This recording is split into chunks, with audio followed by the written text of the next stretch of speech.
All right, let's go ahead and get started on Aaron Smith-Levin.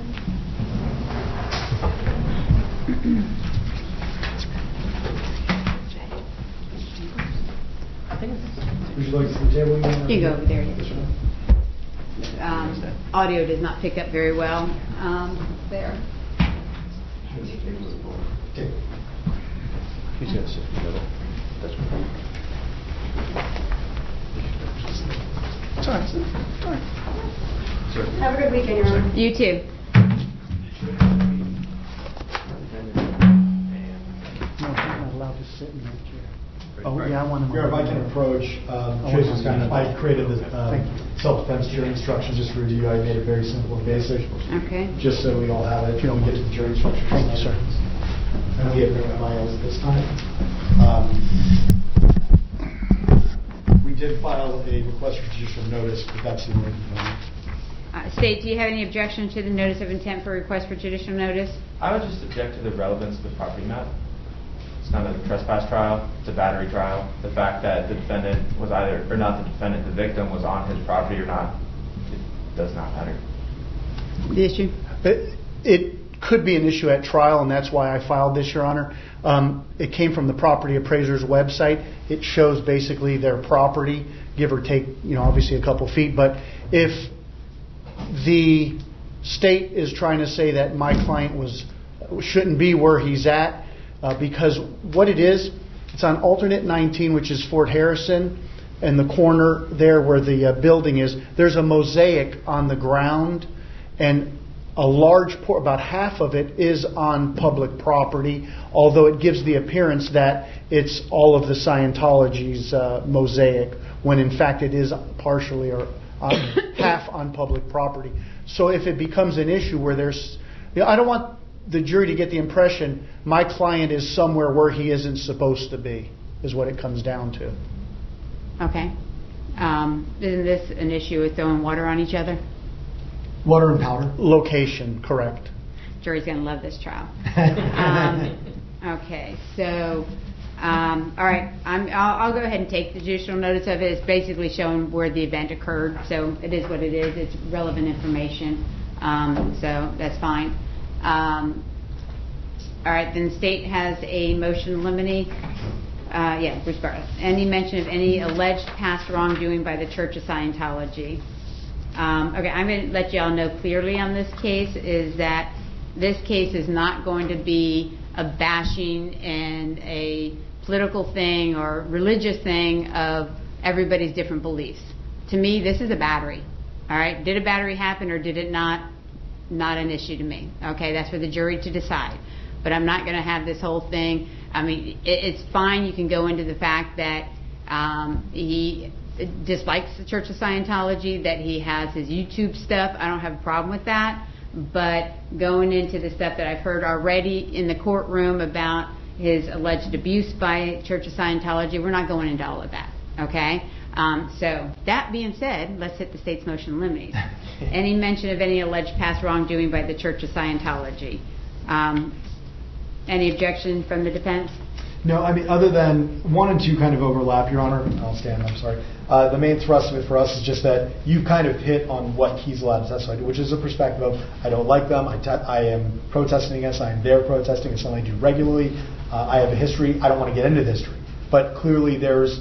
And I don't even want that, the history, and I don't want to get into the history. That part comes out. Okay. He can say that I'm in disagreement with them, I'm protesting them, I got my YouTube channel, but we're not going to go, I've got a history with them. Okay. Okay? That's where it ends. I think that clarifies almost all of this except... The only issue I see, if I may, Your Honor, is we are going to be asking for a self-defense instruction in this case.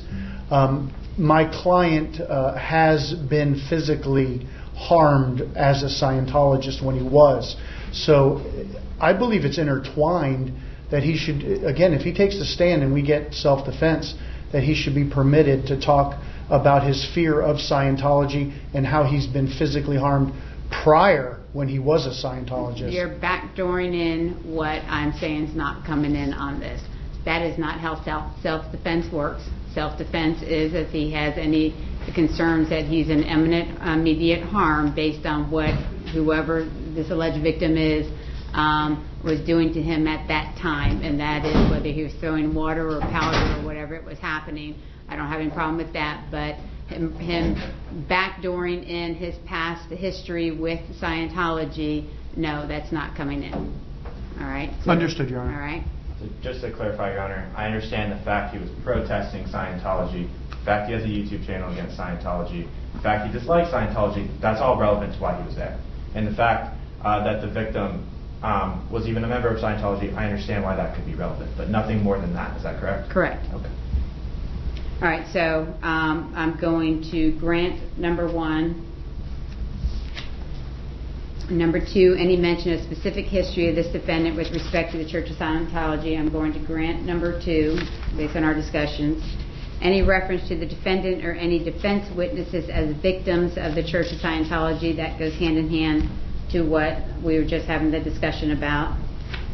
So I'm going to grant 3. 4, any argument pertaining to jury nullification or that the crime was not that severe. 4, 5, and 6 we agree with. Those are just standard. Right. I was hoping that we weren't going to have that, since as I say at least 4 or 5 times in the jury instructions that they are required to follow the law. Which bring, okay, 4, 5, and 6. All right, grant those 3. And Madam Clerk, I'll go over, well, so far everyone's been granted, so I guess you've got that.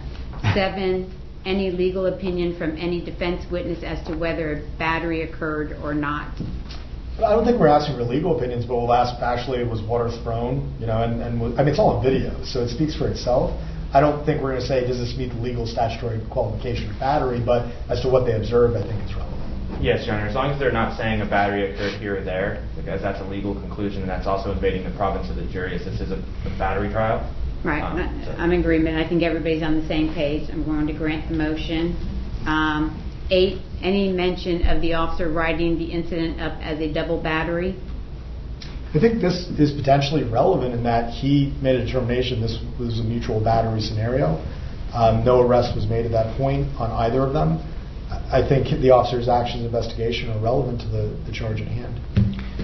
Your Honor, it's not relevant.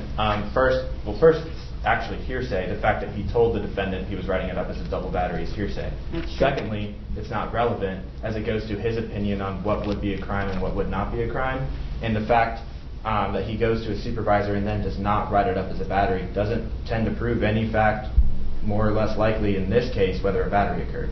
If I may? Mm-hmm. Your Honor, it goes to bias of that officer, and we have a right to cross-examine him with regards to the bias as to he made a determination that there were 2 batteries in his mind, and only one of them ends up being charged. So it does go to the bias of the department, and in particular, that one officer. And it wouldn't be hearsay if the officer testified what he made a determination or his final conclusion was. All right.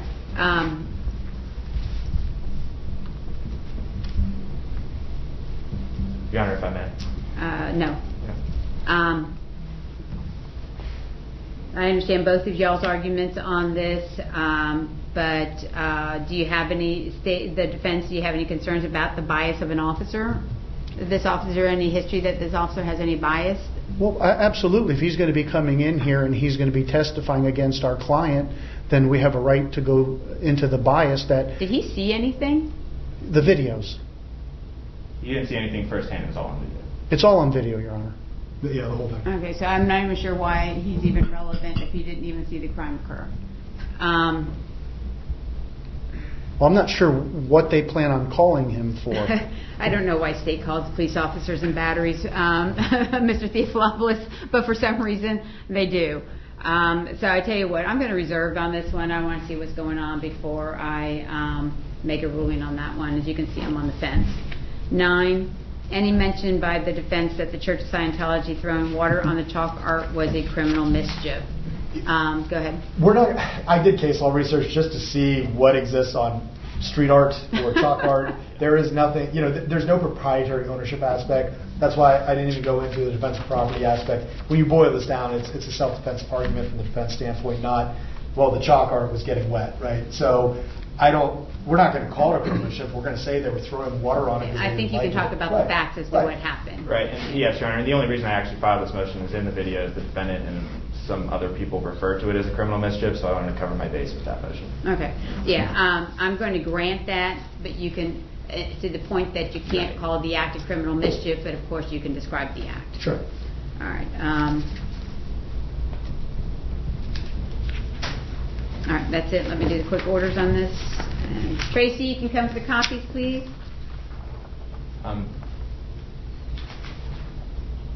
Yes.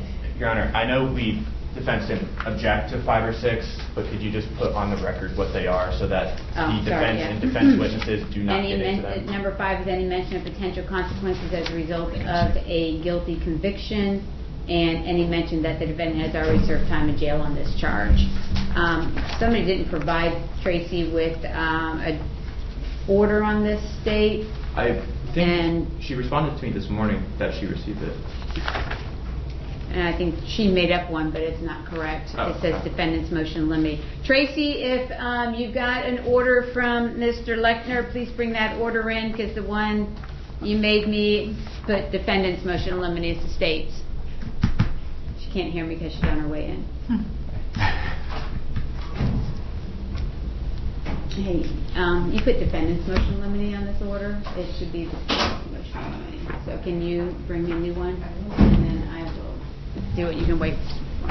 Okay, so while she's doing that for me, let's go through jury instructions. Do you have something you want to add? Well, no, we can address it at the end. Okay.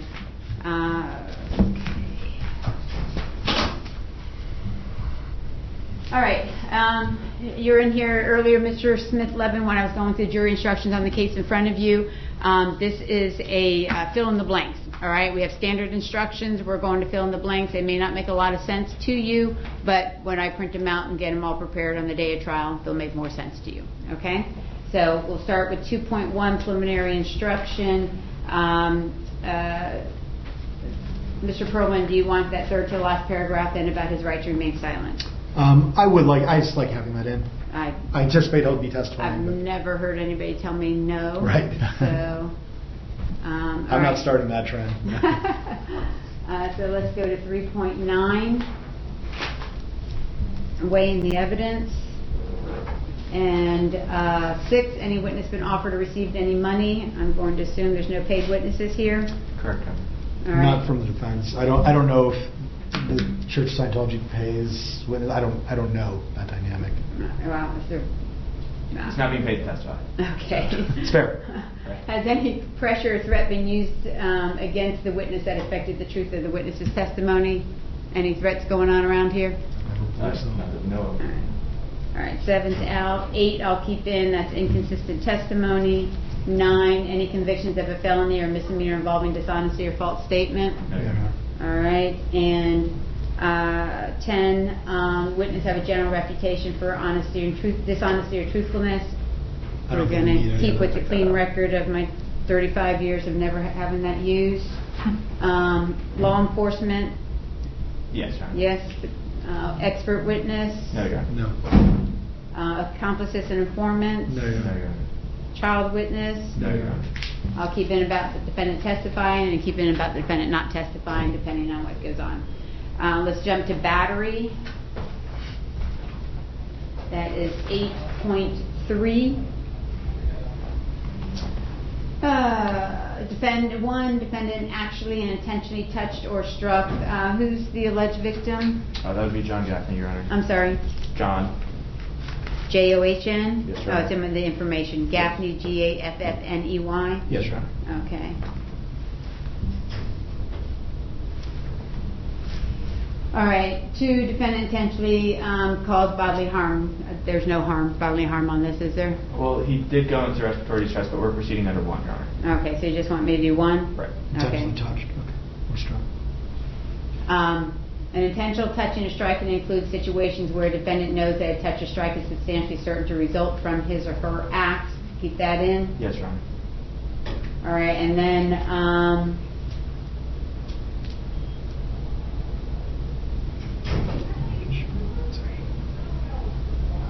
a battery may be found as a result of the intentional touching or intentional striking of something other than the actual body of the person. However, the object that is touched or struck must have such an intimate connection with the person that it is regarded as a part We don't need that, right? The bodies were touched. No No, bodies Your were Honor, so technically, what happened was the powder touched him. Okay. So it's almost kind of the reverse of that instruction. I have a proposed instruction, but Okay. yeah. Battery may be found as a result of the intent of touching or striking something other than the actual body of the person. No, it doesn't apply. Doesn't apply here. Yeah, Yeah, I don't so think it that applies. doesn't specifically apply, yes. Right, okay. What are you asking for an instruction? It's almost the reverse of that, Your Honor. A battery may be committed by intentionally causing an object to touch or strike another person. Do y'all have any objections to that? It's basically what we're arguing. Right, well, that's all. Right, like, so I think Yeah. that's, yeah. So do you want the jury to know that, be instructed on that? I would ask that we just leave the jury instruction the way it is, Your Honor. Had the Florida Supreme Court thought otherwise, I think they would have put that in. It's for argument is what it is. Yeah, that's the defense position, I agree. Yeah, I'm going to leave it as it is. You guys, everybody's going to agree with that. Now, which brings me to a point here. I'm going to remind you all that jury selection is about whether somebody can be a fair and impartial juror, not pre-trying the case. Now, I understand that you all will need to question the jury about understanding that a battery is more than just somebody hitting somebody, that type of stuff. I do not want the facts of this case to come in, all right? You do not discuss it, what type of battery that is alleged here. Not throwing, I don't want to hear, does anybody understand that throwing water or throwing chalk can be a battery? No, all right? That does not come in. You can ask the general part of that a battery doesn't necessarily have to be somebody hitting that type of stuff. Absolutely. Right. Okay, everybody following me? Yes, sir. Okay. Can I ask one clarification on that? Because we're not trying to pre-try, but is it going to be relevant to ask about anyone having strong feelings for or against Scientology? Oh, 'Cause it's certainly. coming out. I think That's we got have to come out. Good. That- I just that want to make will- sure that's not a pre-trial. No. I don't have any problems with that. I was like, that would but- be quite a lottery ticket. Yeah, If we yeah, don't. No. That definitely has to come out. But when you start saying throwing water and throwing powder Got it. without the full context of the case, I will tell you we will not sit a jury. Okay? Right. And so, but then when people come down, they sit down, they listen for the full context of the case. It may be completely different than what they're thinking. And unfortunately, sometimes people pre-try the case to the point that everybody goes down a rabbit hole, and I don't want that to happen. Okay? So, you have to talk to them about it. It can be anything other than a touching, but we're not getting into the facts. Okay? Okay. All right. All right, then we have justifiable use of non-deadly force, and I think you cleaned up the major one for me, so let me take a look at this.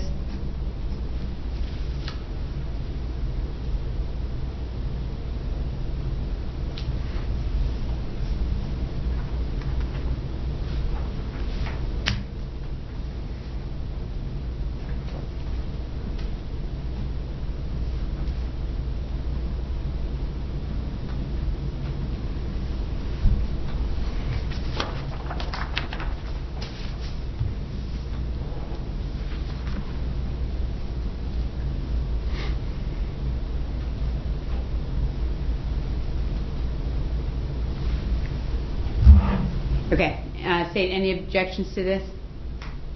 I removed, just so we're clear, all the reputation aspects of it. While what we discussed earlier, what Jared indicated earlier, the interaction with Scientology and the history, it's really about the individual victim, and I don't think the testimony is going to go into that, so I removed all that. I removed the defense of property, again, because of the chalk aspect, and there's no case law that helps with that.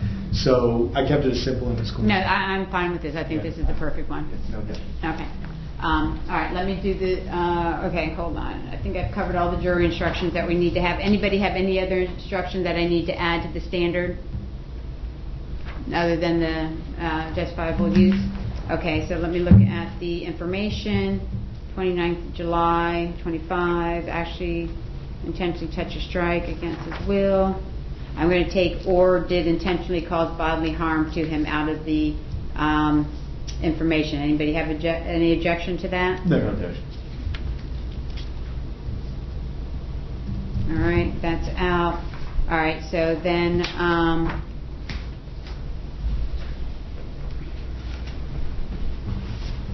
let me do this order.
Tracy, you can come back in for copies for me, please.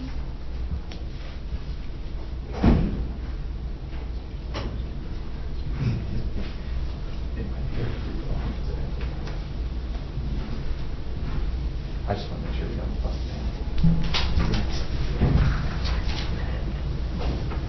Stranger things happen. Yeah.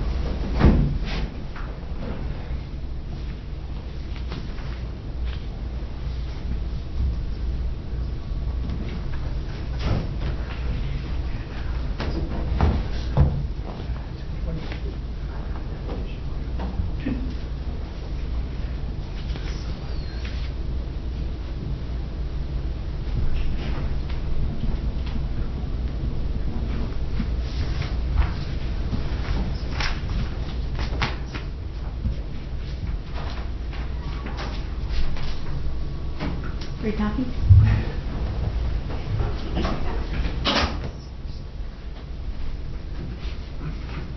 All right, and Your Honor, can we also approach on matter? yes, approach.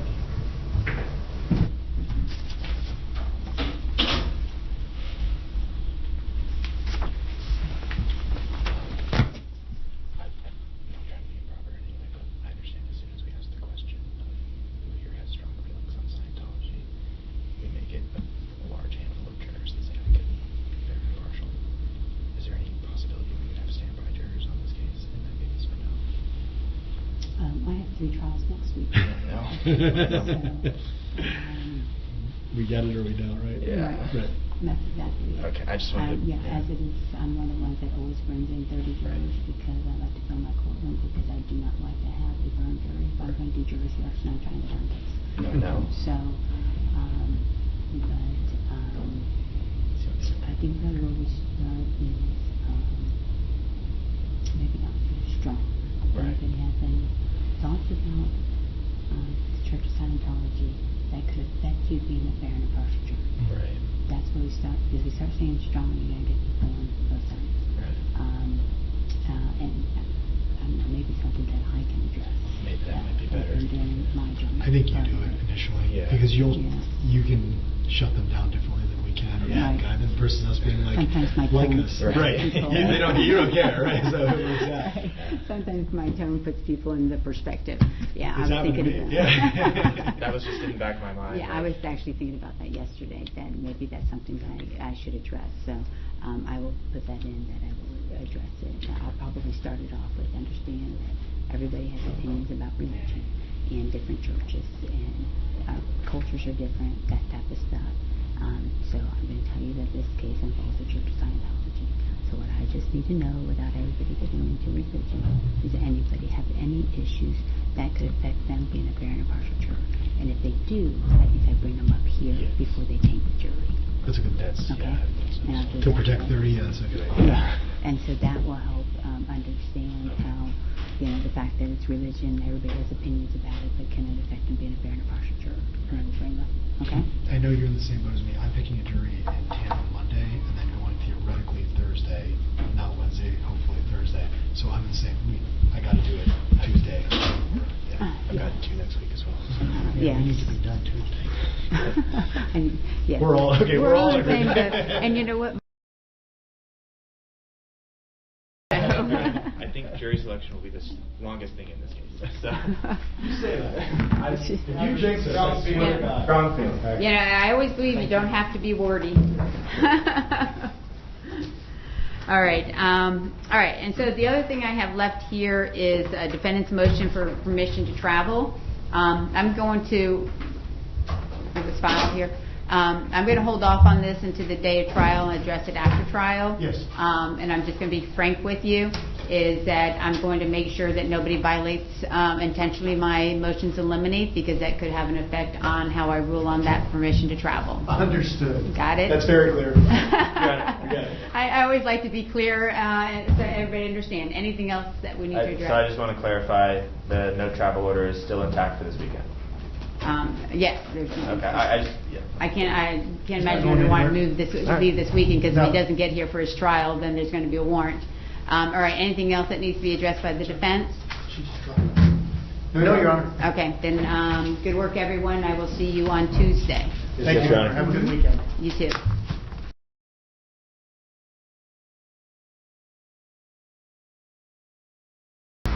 Hunter, Yes. just to give you a heads up, juror number 5, Mm-hmm. she says Spanish is her first language, but she's been here since small little kid, so she speaks good English. Okay. Juror number 22, she says Spanish is also her first language, but I didn't get into anything else. Okay, I asked that question, so I appreciate it. Thank you. I know to keep a heads up for them, though. Do we have anybody that has hearing issues? I asked, nobody raised their hand. Okay. I even yelled it a second time. Yeah, I can't tell you how many times deputies have asked, and then I come in here and somebody raises their hand.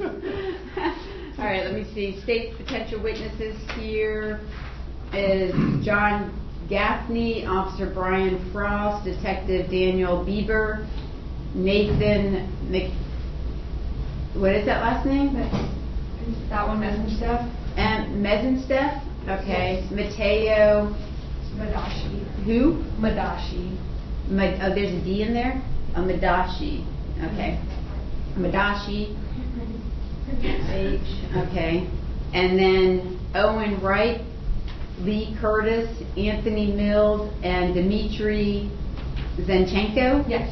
Okay. And then potential defense witness is Cheryl Fullerton. This one. All right. I just agreed them as all potential witnesses without saying who's from who, because I don't want to make it sound like you have a burden defense when you don't. That's right. Okay? All right. And for the record, I've got the state present, I've got the defense present, I've got Mr. Smith-Levin present. Bring the jury in. We can start seating them, please. Yes, Your Honor. All right, ladies and gentlemen, we are ready for you. When I call your juror number, go inside with my call. Juror number 337.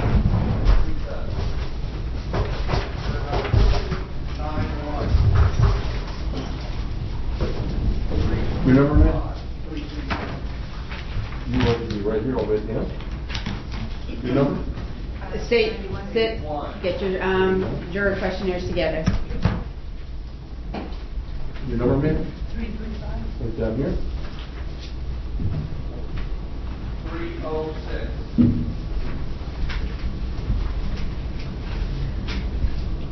Your number, ma'am?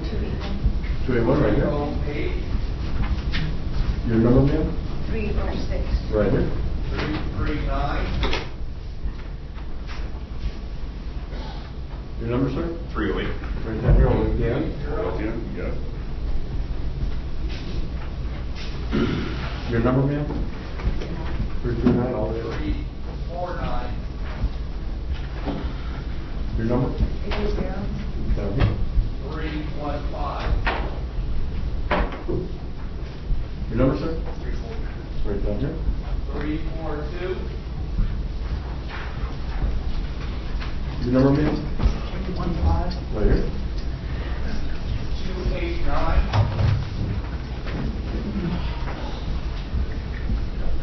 Your number, sir?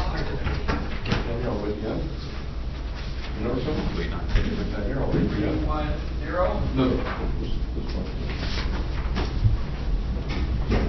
Government? 301.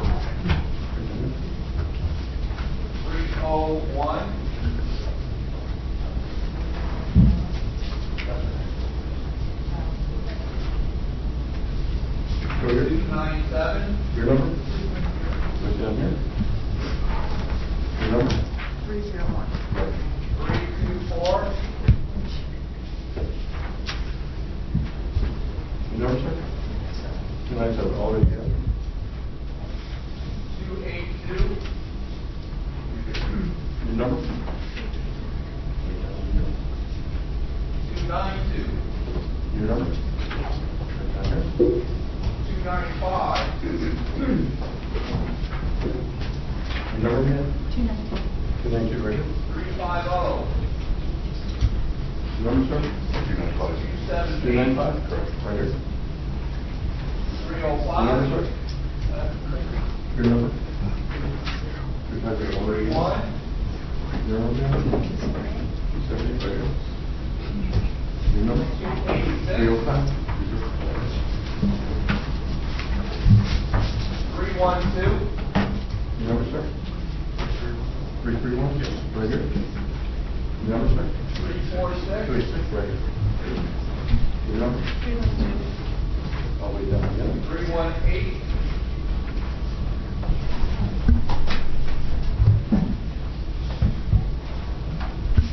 288. Number, miss? 346. 340. Your number? Your number? 318. 318, right here. Your number?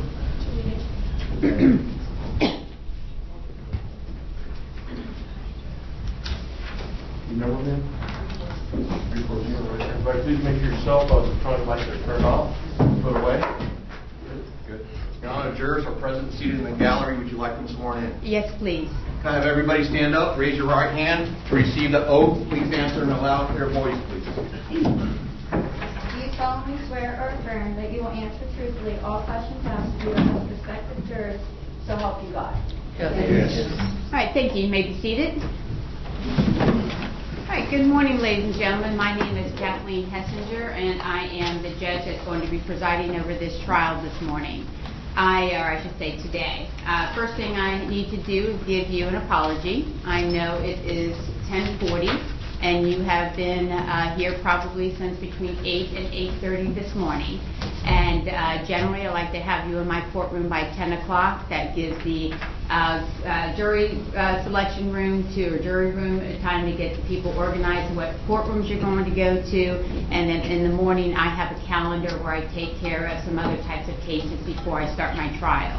This morning my calendar went a little bit later than I expected it to. I wanted to have you here at 10, it's 40 minutes later.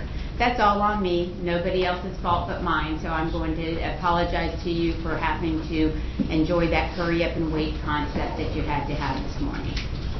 I'm also going to remind you, if you will make sure that your phones are completely off, not on silent mode. Madam Clerk, I can't type like that.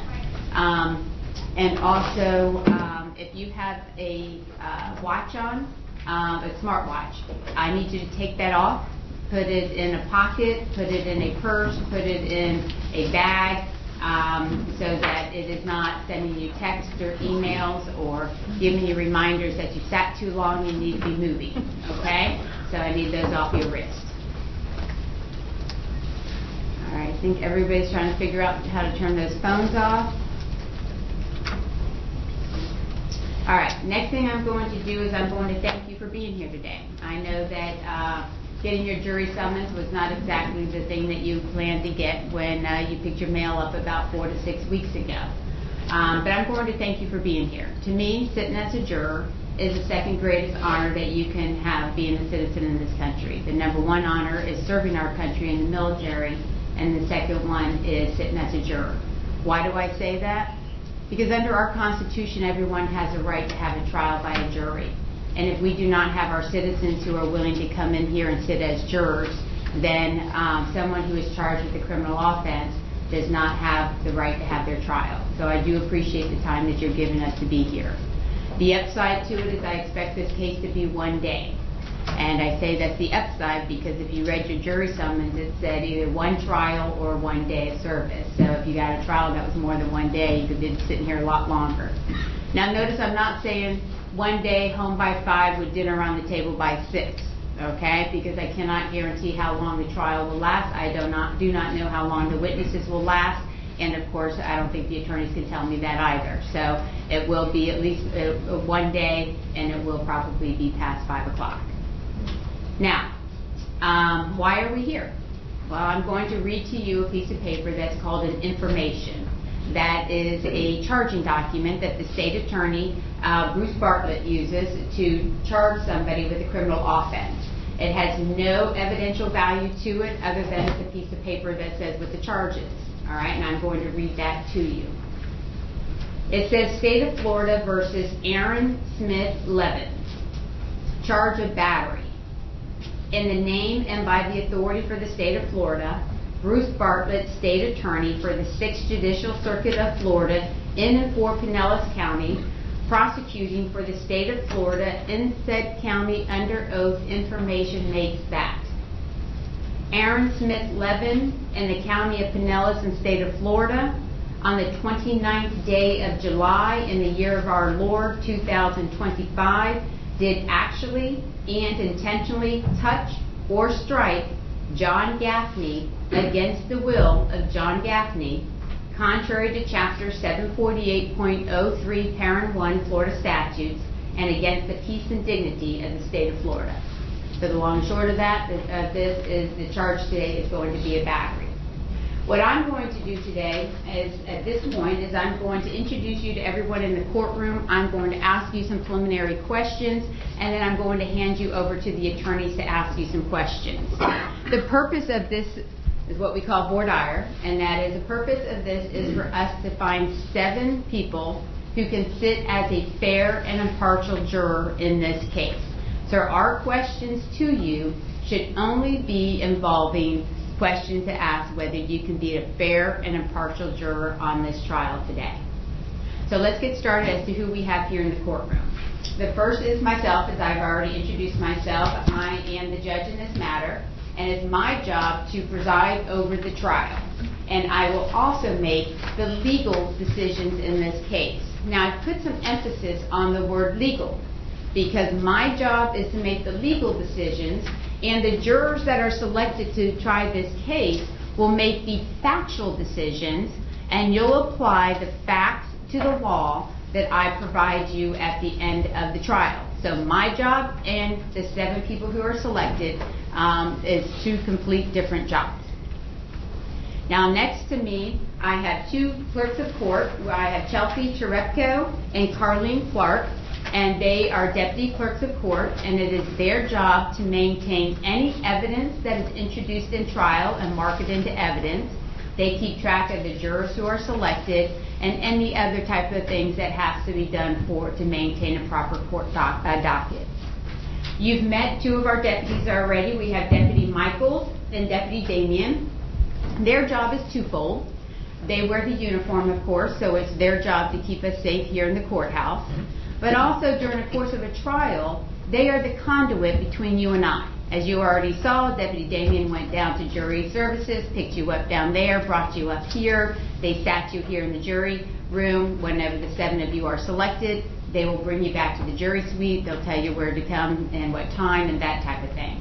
If during the course of jury selection today something comes up that you need to get their attention, just let them know and they'll let me know the issue. We then have a spectator today. This is Ethan Campbell. He's a local attorney. He's just sitting here watching jury selection. He has nothing to do with the trial. We have 2 assistant state attorneys. They work for Bruce Bartlett, and we have Morgan Mee and Ryan Lechner. As I said, they work for Bruce Bartlett, and it's their job today to prove this case beyond and to the exclusion of every reasonable doubt. We'll talk a little bit more about that, but they have the burden in this case, and they're the ones that have to prove the case. We then have 2 defense attorneys. We've got Lee Perlman and Jerry Theophilopoulos, and he'll pronounce his last name so much better than I do. And then we have the person that we're going to refer to as the defendant here today, and that is Aaron Smith-Levin, and he's sitting between the two attorneys there. All right, my first thing is I'm going to ask on my right side, does anyone know anyone that I have introduced here in the courtroom? If you do, raise your hand for me. For the record, no one has raised your hand, but on my left side, I have Miss Daphne Black-Sermon. And who do you know? No. I'm sorry, Mr. Perlman? Yes. Okay. And the fact that you know Mr. Perlman, could that affect you being a fair and impartial juror today? Okay. You gotta move your hand, I can't hear you. Okay. Yes, it'll affect you being a fair and impartial juror? Yes. Okay, thank you. The attorneys may ask you some questions about that. Okay. All right, on my left side, anyone else know anyone that I have introduced here in the courtroom? And for the record, no one has raised their hand. Now you'll notice that I've been asking you to raise your hand if when I ask a question. The reason for that is if any of you have done jury duty in the past, or you watch any type of court TV shows, there's generally a court reporter in the courtroom. That's the other person that has a little machine and is taking down everything that's being said in the courtroom. Modern technology has hit the courthouse, and we are on digital recording. So there's a little blue man here. When he's on, we know that we are being recorded, but the person who's recording us and overseeing the recording is in another room across from the courthouse. So that person can hear us, but he or she cannot see us. So whenever someone is speaking, I need to make sure that their name is on the record. So during the course of questioning today, if the attorneys are talking to you and they don't put your name on the record, you'll hear me in the back here putting your name on the record, and that's the reason for it. I'm now going to give you a list of potential witnesses. Listen to them closely, and I'm going to follow up with the same questions.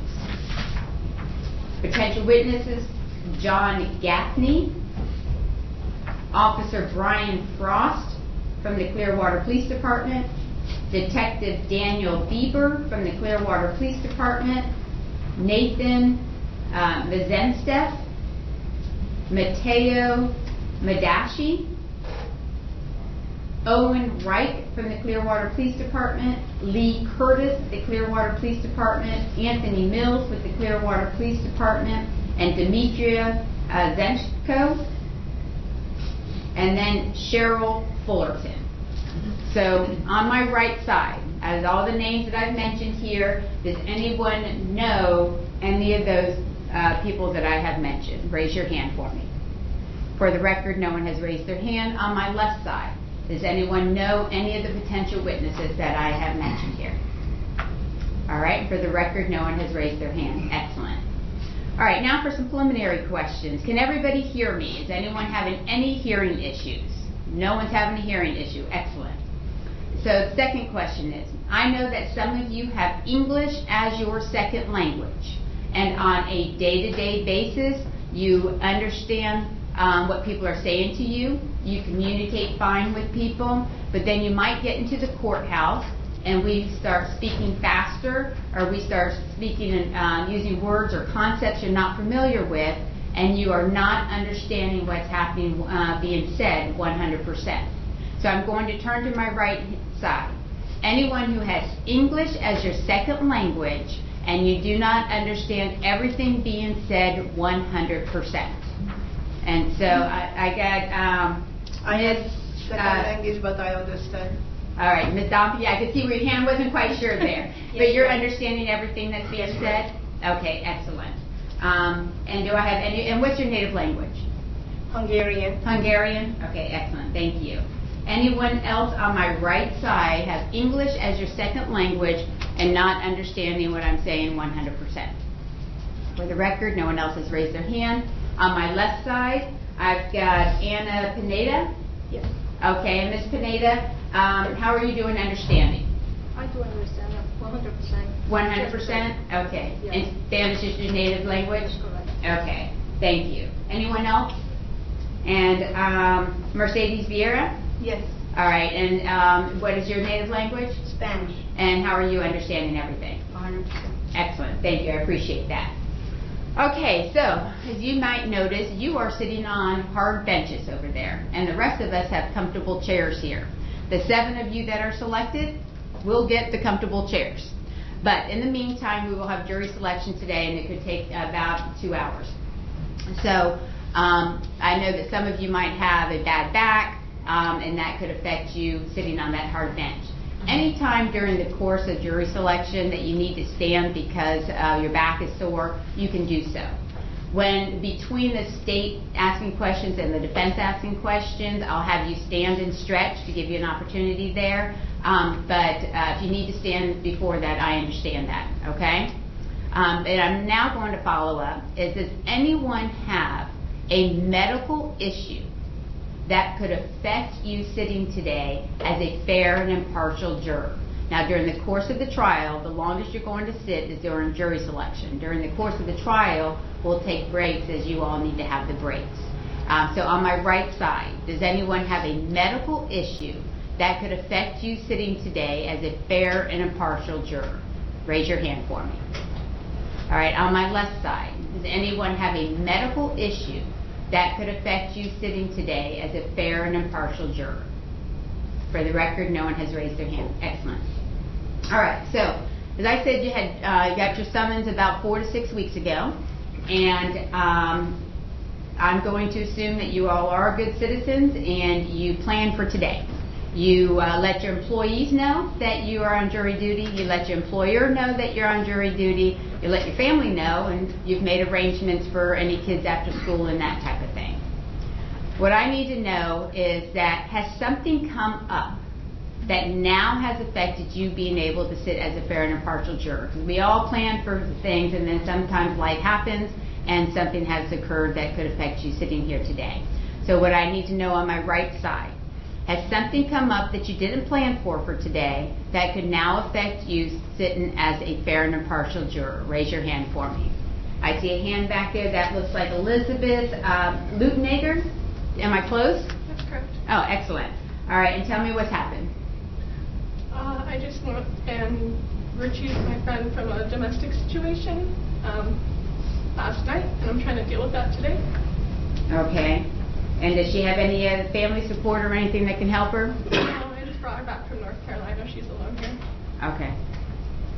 Did you just get back from North Carolina? This morning. Were you driving all night? Yep. Okay, thank you.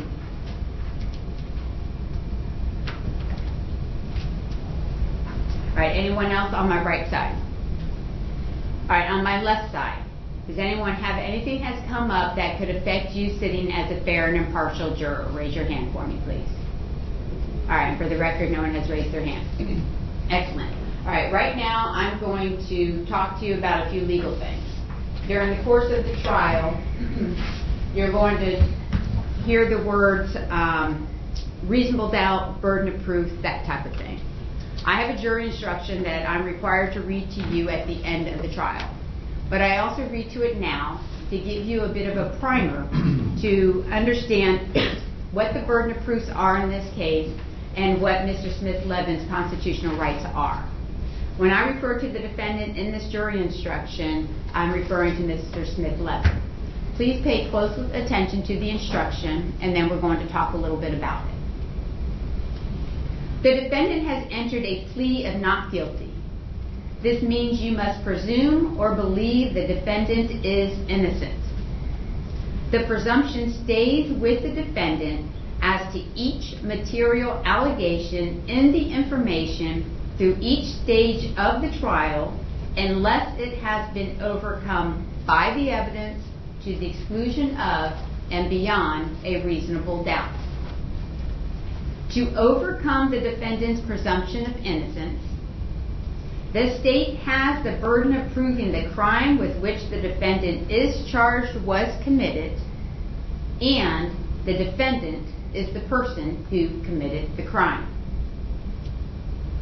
The defendant is not required to present evidence or prove anything. Whenever the words reasonable doubt are used, you must consider the following.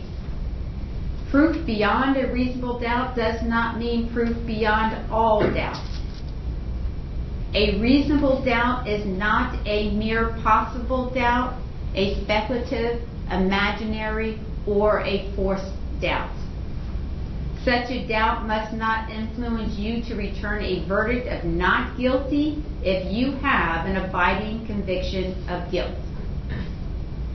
Now, on the other hand, if, after carefully considering, comparing, and weighing all the evidence, there is not an abiding conviction of guilt, or if having a conviction, it is one which is not stable, but one which wavers and vacillates, then the charge is not proved beyond every reasonable doubt, and you must find the defendant not guilty because the doubt is reasonable. It is to the evidence introduced in this trial and to it alone that you are to look for that proof.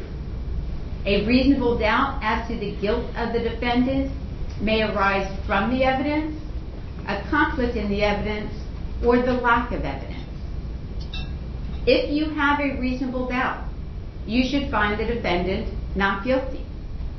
If you have no reasonable doubt, you should find the defendant guilty. Now let's talk about that.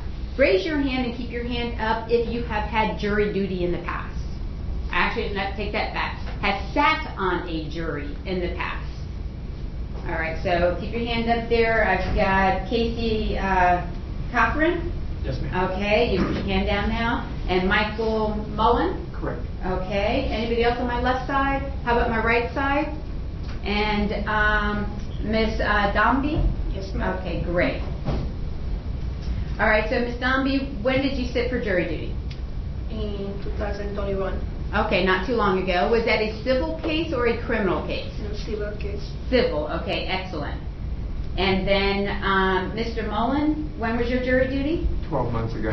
Oh, my goodness. You know what? Some people just get on the cycle. Somebody asked me the other day, how often do you go to get jury duty? And I said, you know, it really depends on the person. Some people never have had it, and then we see people quite often.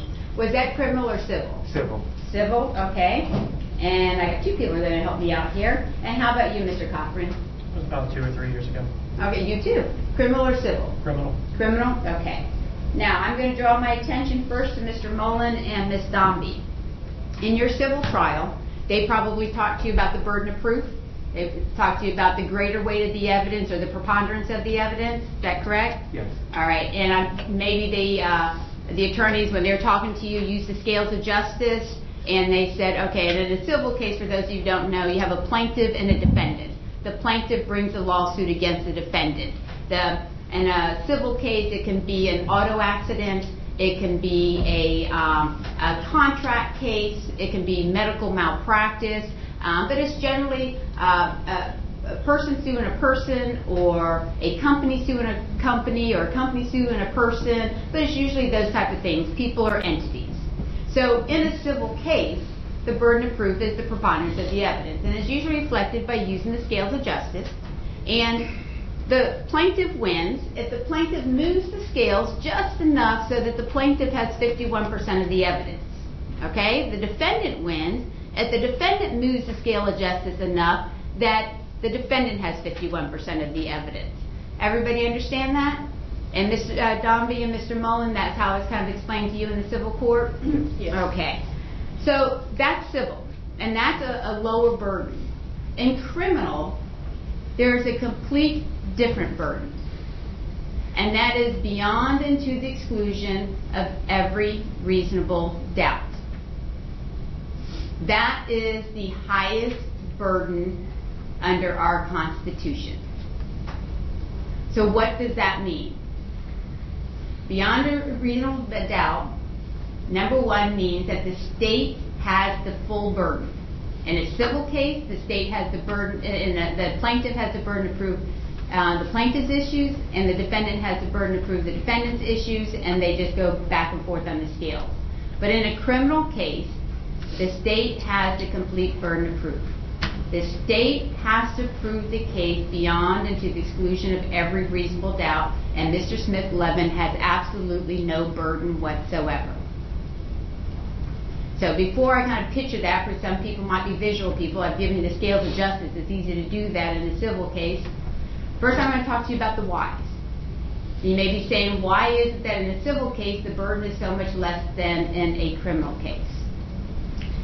We can go all the way back to our forefathers. Our forefathers said, listen, if people are going to sue each other or entities are going to sue each other, that's fine.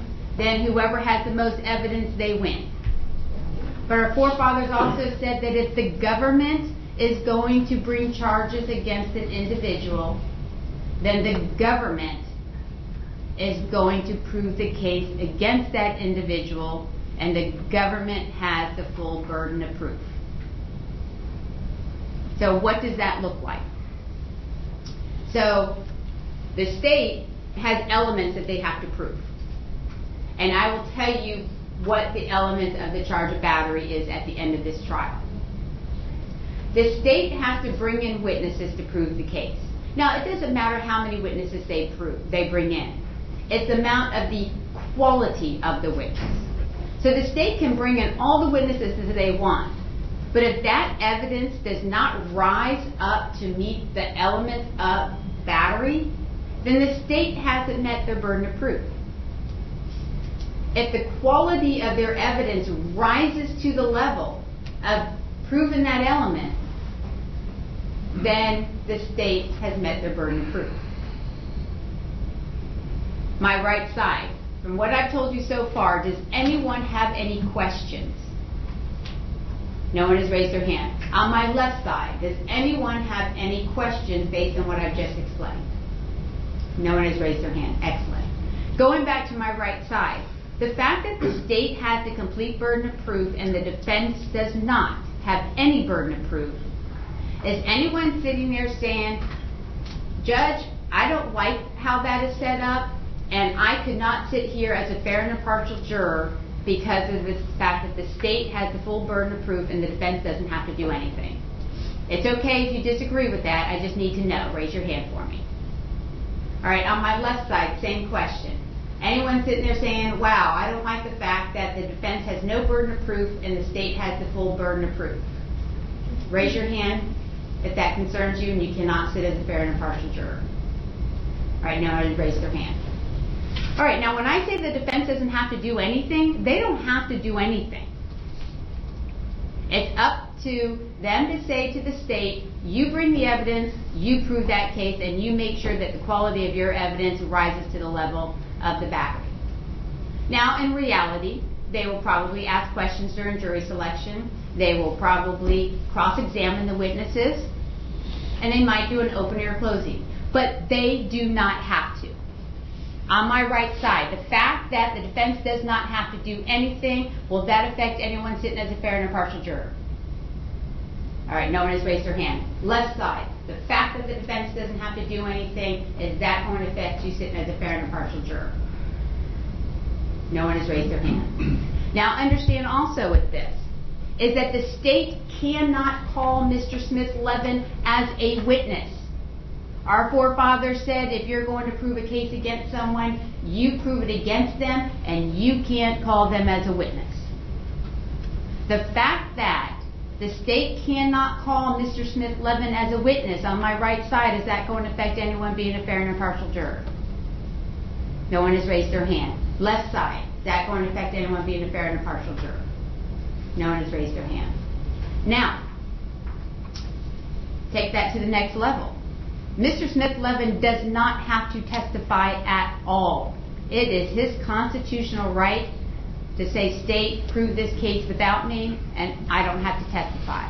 Now, we are all a bit curious, and so some of you may say, well, I would like to hear from Mr. Smith-Levin, and that's fine, because everybody may want to have hear from him.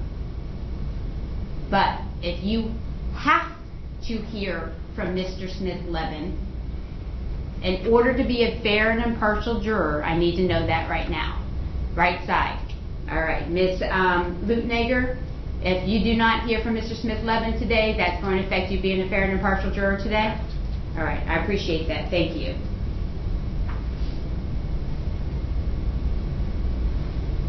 All right, anyone else on my right side? All right, on my left side, same thing. If you have to hear from Mr. Smith-Levin today in order to sit as a fair and impartial juror, raise your hand for me. All right, no one has raised their hand. Excellent, I appreciate that. Now, a couple other things I need to address with you. The attorneys are not going to talk to you about what the law is on this case. I'm going to instruct you on what the law is at the end of the trial. We all are required to follow the law. As citizens, as jurors, as judges, as attorneys. Legislature makes the law. Florida Supreme Court develops the jury instructions. It is my job as a judge to read those instructions to you and to follow the law. It is your job as a juror to follow the law. On my right side, I need to know that at the end of the trial, if I read the law to you and you do not like the law or you disagree with the law, I need to know if there's anyone that's going to say, I do not like this law, I disagree with it, I am not going to follow it, even if the state has met their burden. It's okay. This is the land of rebels, okay? So it's fine if you disagree with the law and you don't want to follow it as a juror, but I need to know right now, okay? And I'm not going to be mad at you. So on my right side, all right, Ms. Lutenegger, you're not going to follow the law, okay? I appreciate that. And that could have, all right, anyone else on my right side? All right, on my left side, I get to the end of the trial, I read the law to you, you disagree with it, you still have to follow it. Do I have anyone that's going to say, Judge, I just can't follow the law if I disagree with it? It's okay, raise your hand if you do. All right, no one has raised their hand, excellent. I want to read you something that those of you who sit as jurors, when I get to this sentence, this line, or this paragraph, you're going to know that we're at the end of the jury instructions. And I read this to you because I want you to understand the importance of following the law. The very last paragraph in the jury instructions that I'm going to read at the end of the trial says this. In closing, let me remind you that it is important that you follow the law spelled out in these instructions in deciding your verdict. There are no other laws that apply to this case. Even if you do not like the laws that must be applied, you must use them. For more than 2 centuries, we have lived by the Constitution and the law, and no juror has the right to violate the rules we all share. Last call, if anyone can't follow that instruction. For the record, no one has raised their hand. All right, I have one other issue I want to address with you. And that is that different people all have different opinions in regards to religion, types of religions, religious types of organizations. Today we're going to have some of that in this courtroom during this trial. It's going to deal with the Church of Scientology. And I'm going to assume that there are people that have opinions about the Church of Scientology. What I am interested in, whether someone has an opinion about the Church of Scientology that is so strong either way that it is going to affect you to sit here today as a fair and impartial juror. On my right side. All right, so ma'am, you are, hold on, everybody raise your hand on my right side and keep them up, okay? Anderson, Ruel, Zoidis. I'm sorry? Zoidis, sorry. Brooks, Resch. Those in my front row can put their hand down because I can't see the back row. Okay, anybody on the back row? All right. On my left side. All right, keep your hands up. I'm looking at Schreiber, Lazeski, and Cochran. Okay. All right. I want all counsel to approach, please.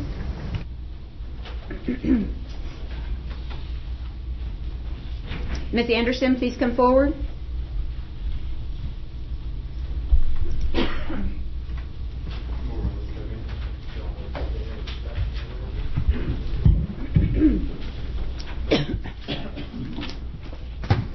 you who have opinions, please do not have any discussion while I'm up here at the bench.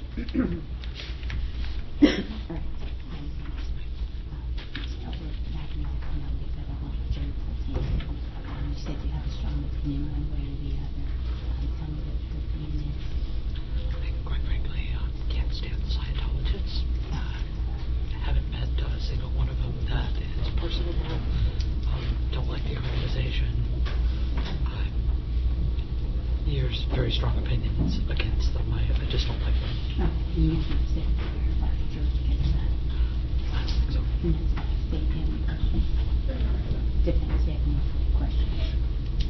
Do you have any personal relationships with anyone in Scientology? Is that part of it? Not personal. Okay. So if you were here from witnesses who were with the church, you like don't know them just because they were associates, or you could be very impartial.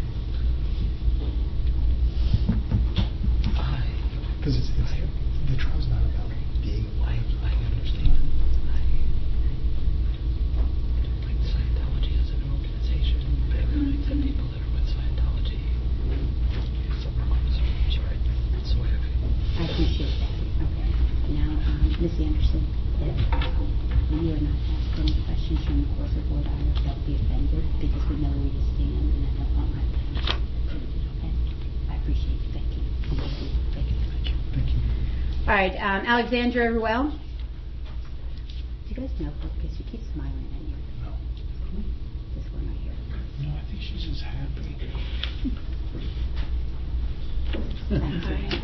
Good, how are you? Okay, so you raise your hand and you had opinions about the Church of Scientology. Yes, ma'am. I have a lot of opinions. Well, I'm a very strong Catholic, and I'm not to point my finger anywhere. I just want to hear life around me and only speak life. And Scientology is the opposite of that, in my opinion. And I just don't even want to be around that. I understand that. And the fact that you have those beliefs is that going to affect you being fair and impartial. Yes, ma'am. All right, I appreciate that. Thank you. Thank you. The church is about religion, but just about what happened with you, about being impartial. If they're associated. Correct. Okay. I'm going to let you know, Ms. Rulo, that if no questions are asked of you during the course of the rest of the jury selection, then don't be offended. Okay? Okay. All right, I just don't want my jury pool offended. I'm not offended, I promise. I appreciate that. Thank you. Thank you. Thank you. Ms. Oedis? Your Honor, before we go down, could we at least call black sermon as well and murder, so I have no issue with this.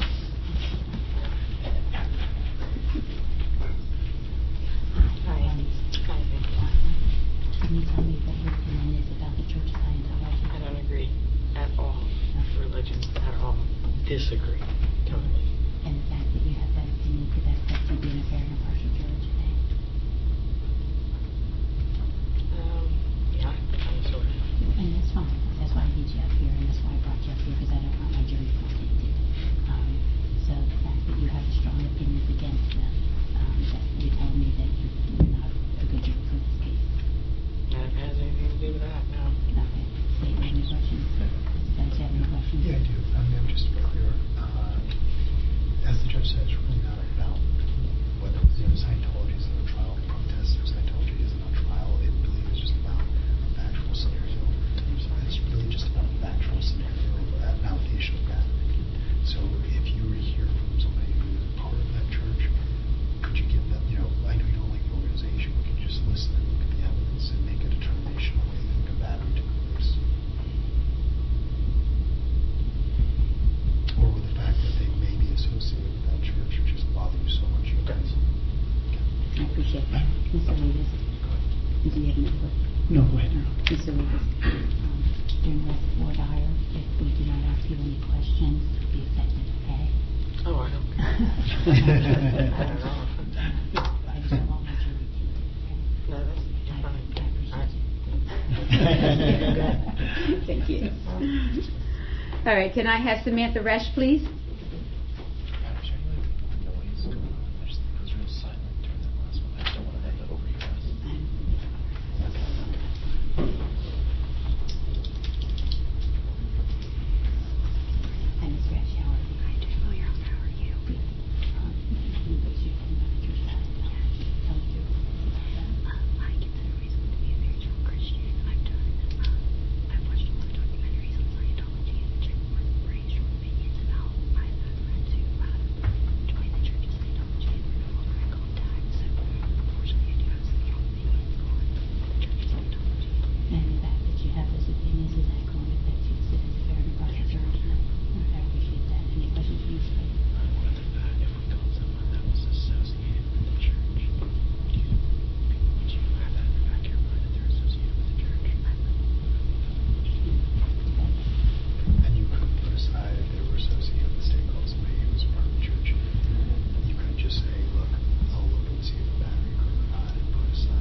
All right, can I have Laura Schreiber? I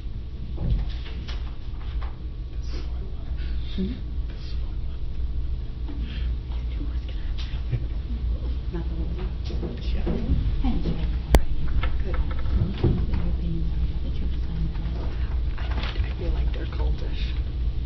And the fact that you have that opinion, is that going to affect you say that you're in partial jury today? Yeah. Okay, and that's fine, that's what we brought you up. Okay. Do you have any questions? It's associated with the church. And given that this is a battery trial, the fact that they're associated with the church be in the back of your mind as you listen to their testimony. Probably, yes. Any questions? Just to follow up on that, because really this is about batteries. I know. So, if you heard from the state gospel from the church and, you believe their testimony, would you still not be able to find it in favor of this answer just because there's the association? I'm going to try to be fair about that. Okay. And then it begs the next question, which is, do you think, even though you feel strongly about Scientology, that's fine, okay? But the point of it is, could you say, look, it's not about that today, I don't care about that, it's about the battery taking place in the state as profile. Do you think you can put that aside, given that context, or is it just going to weigh on your mind? You don't think you can do that?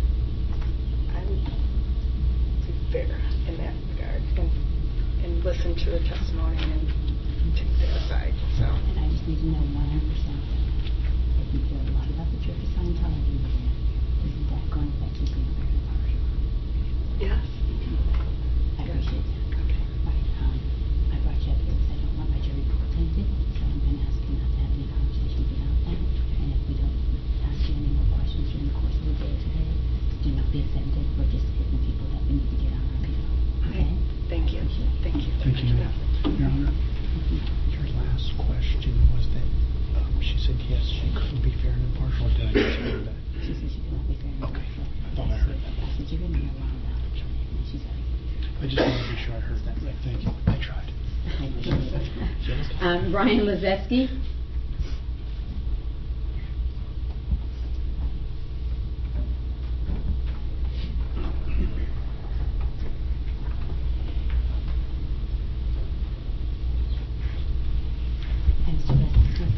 Good morning. You said you had some strong points about the Church of Scientology. Correct. I'm of the Christian faith, and I don't believe that the Church of Scientology is an actual religious organization. Now, that in the fact that you have that belief, could that affect you being a fair and impartial jury? Yes, ma'am. Okay. Any questions? Yes, Your Honor. If we called someone that testified that was associated with the church, but the fact that they're associated with the church be in the back of your mind as you listen to their testimony. Yes, Your Honor. And with that being in the back of your mind, would that affect your impartiality today? Yes, sir. No question. Okay. Mr. Lazeski, if we do not ask you any questions for the rest of the day today, don't be offended. Okay, to bring this note, you're not going to sit on the panel. But please do not discuss anything about the Church of Scientology. I need to sit with jury today, and I don't want my jury to get it. I appreciate it. Thank you, sir. All right, and Mr. Cochran?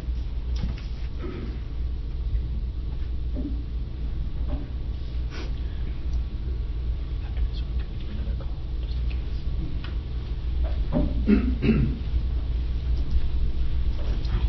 Good, Your Honor. You said that you had some strong feelings about the church. I grew up in Clearwater, Florida. I worked downtown. My church was a part of a major lawsuit that was actually a criminal case. It was a murder case with the Church of Scientology. One of our members of the church was an attorney, and it was very bad because a lot of the congregation left our church because he took the case and represented the Scientology. And I have family members that have been treated badly. I even have friends that are ex-Scientologists that were treated badly when they left. So I can tell that that's going to affect you being fair and Yes, ma'am. impartial jury. I appreciate that. Yes, ma'am. No questions. No questions. Yes, ma'am. If you don't have any questions, I ask that you during the course of the lawyer questioning. Don't be offended. You already know you're not going to be anything. Okay? I ask you to have no conversations with anyone about the Church of Scientology. Yes, ma'am. Because I need to see the jury today. That's understandable. I appreciate it. Yes, ma'am.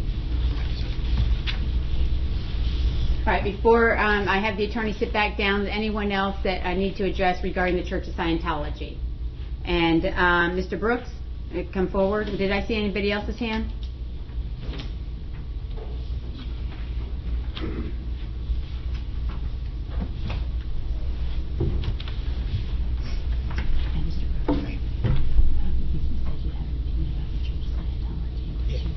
I have a teenage daughter, and her and her friends went down to Clearwater at one point, and they were harassed by them so much that they were like cornered. They were like cornered inside of like downtown Clearwater, and I had to leave from Tarpon to come down to get them freed. It was very aggressive. It was very like, they were. I'm not saying that my daughter and her friends didn't like have an opinion that were different, shared it, but then they were like cornered and attacked. And I understand that, and I think they could be a very harsh juror today. Yeah. Defense.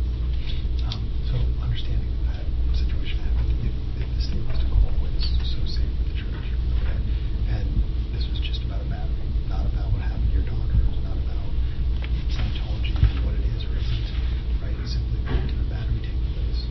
Would you hold that against the witnesses to a point where you couldn't be very impartial, you couldn't look at their testimony?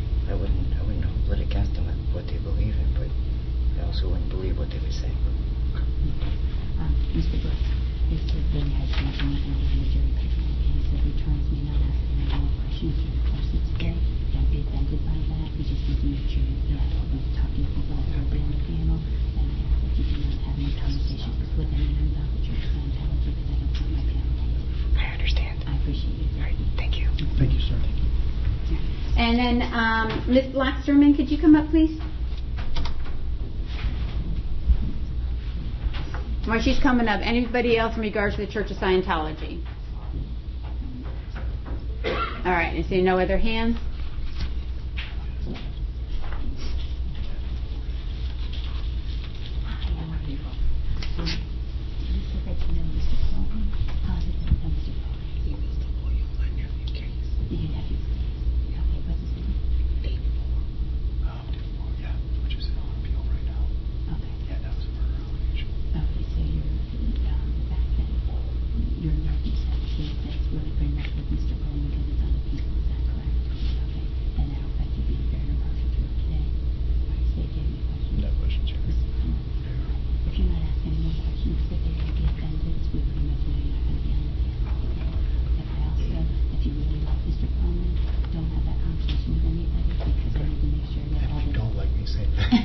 I just need to make sure everybody treats all the lawyers the same. Yes. I appreciate you. Thank you, ma'am. You're right. Yes, thank you, ma'am. I won't strike anybody wrong. If you know who I am, you know what we're worried about in this maker, it's mine if I strike her. She's going to say everything negative. Oh, yeah. She's gone. Ms. Lutnager, could you please come up? I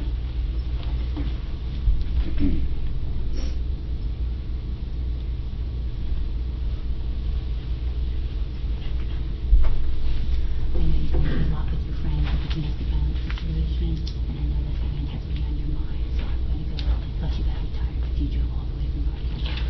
So I'm going to release you. You go take care of your friend, okay? Thank you so much. Thank you. All right.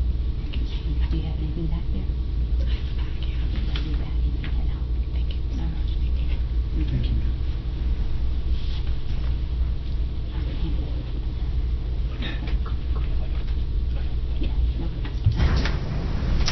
Madam Clerk, number 27.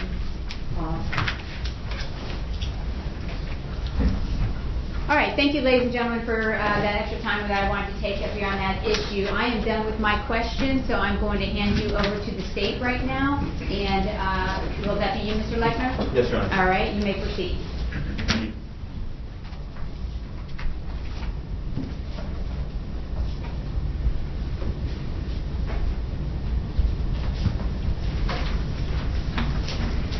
So I first want to say good morning, everybody. My name is Ryan Lechner, and this is going to be my co-counsel today, Ms. Morgan Mead. We represent the state of Florida. And as Judge Hessinger just read to you about 20 to 30 minutes ago, we're here for a battery charge. Now, before I get into that, I just want to talk to you a little bit about what jury selection is. Now, our goal is just to get to know you as best as possible. So, what we're doing right now, it's a discussion. It's an open forum. If you can be honest with me, I'll be honest with you. The best policy here is honesty. We want the best jurors for this case. Thank you to everyone who came up with us just now and gave us your honest opinions. We really do appreciate that, and thank you for doing that. Now, as you just saw, one of the options that we have here is to approach the bench if something is of a special nature or is uncomfortable to talk about in front of everybody. So if any of these questions make anyone else uncomfortable, to where you don't want to share it with the 29 or now 28 other people in the room, just let me know. All of us will approach the bench and we can have that conversation in private. All right. Now, as Judge Hessinger just said, we're here for a battery. So, when I say battery, does anyone have any strong feelings when I say that word? What about to my right side? Any strong feelings about the word battery? All right, seeing no hands. What about on my left side? Any strong feelings, one way or the other, when I say the word battery? All right, seeing no hands. You also heard Judge Hessinger say a couple police officer names today and the potential witnesses that could be called. And the fact that a police officer was called, first directed towards my right side, would that impact, the fact that a police officer was called, would that impact how you view a police officer's testimony? Just the fact that they're an officer. What about on my right side? All right, seeing no hands. What about on my left side? All right, let me ask it this way. On my right side, who here has family or friends that are in law enforcement? All right, we got a lot. So first, I'm going to start with Mr. Ireland. Who do you have that's in law enforcement? My brother. Your brother, okay. What's he do? He's a sheriff in Ohio. All right, and has it always been in Ohio? Yes. All right, do you ever talk to him about work? Sometimes. All right, and the fact that you talk with him about work sometimes, would that affect how you view a police officer testifying today?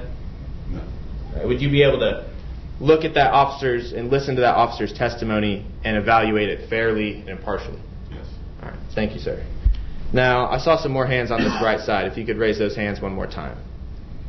All right, so, and if I don't talk to you, I do apologize. We're just trying to pick that fair jury, okay? So let's start with Mr. Rival, is it? Rabal. Who do you know that's in law enforcement? A few sheriff's deputies and maybe one for St. Pete Police. Okay. And for the sheriff's deputies, do you mean Pinellas County? Correct. All right. And the fact that you know them, would that impact how you view a Clearwater Police Department's officer's testimony today? Not at all. All right. Would you be able to listen to what they say and evaluate it fairly? I would. Thank you, sir. I believe I also saw Miss Holly Way. Yes.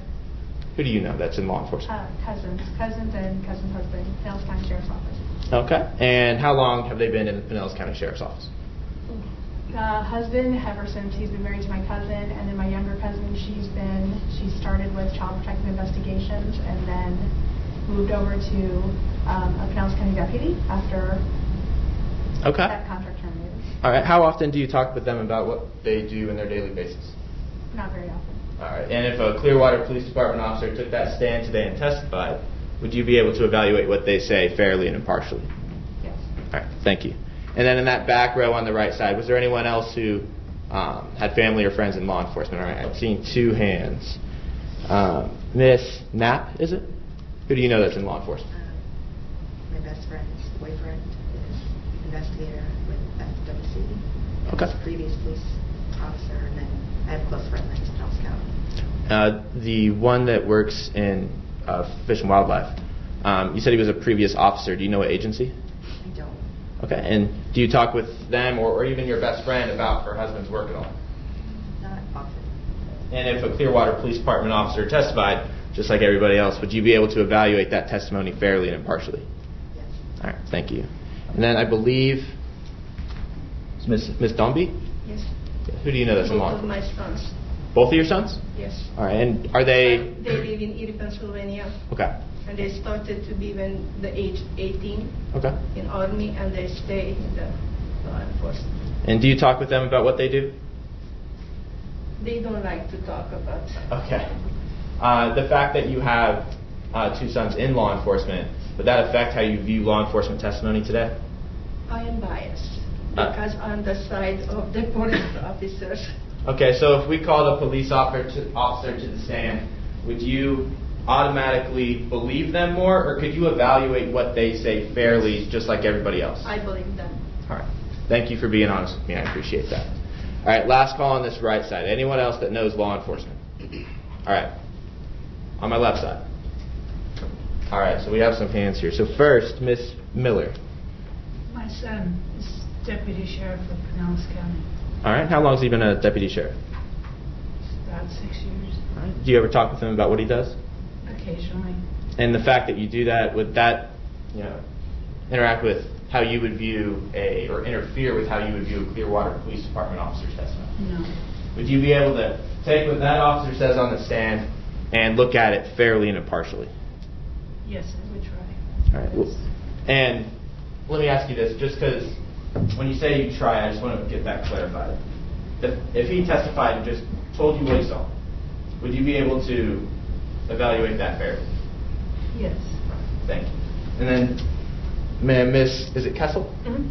Who do you know that's in law enforcement? Several, Tarpon PD, FHP, PCSO, and CIA. Okay. And maybe other than CIA, do you talk with them about what they do? No. Okay. Not really. The fact that you know that many people in law enforcement capacity, would that impact how you view officer testimony? No. All right, thank you. And then, so let's go to the middle row of that left side. Anyone that knows anyone in law enforcement? And I think we've heard enough from you, Mr. Cothran. However, thank you for being honest with me. All right. And then, what about that back row?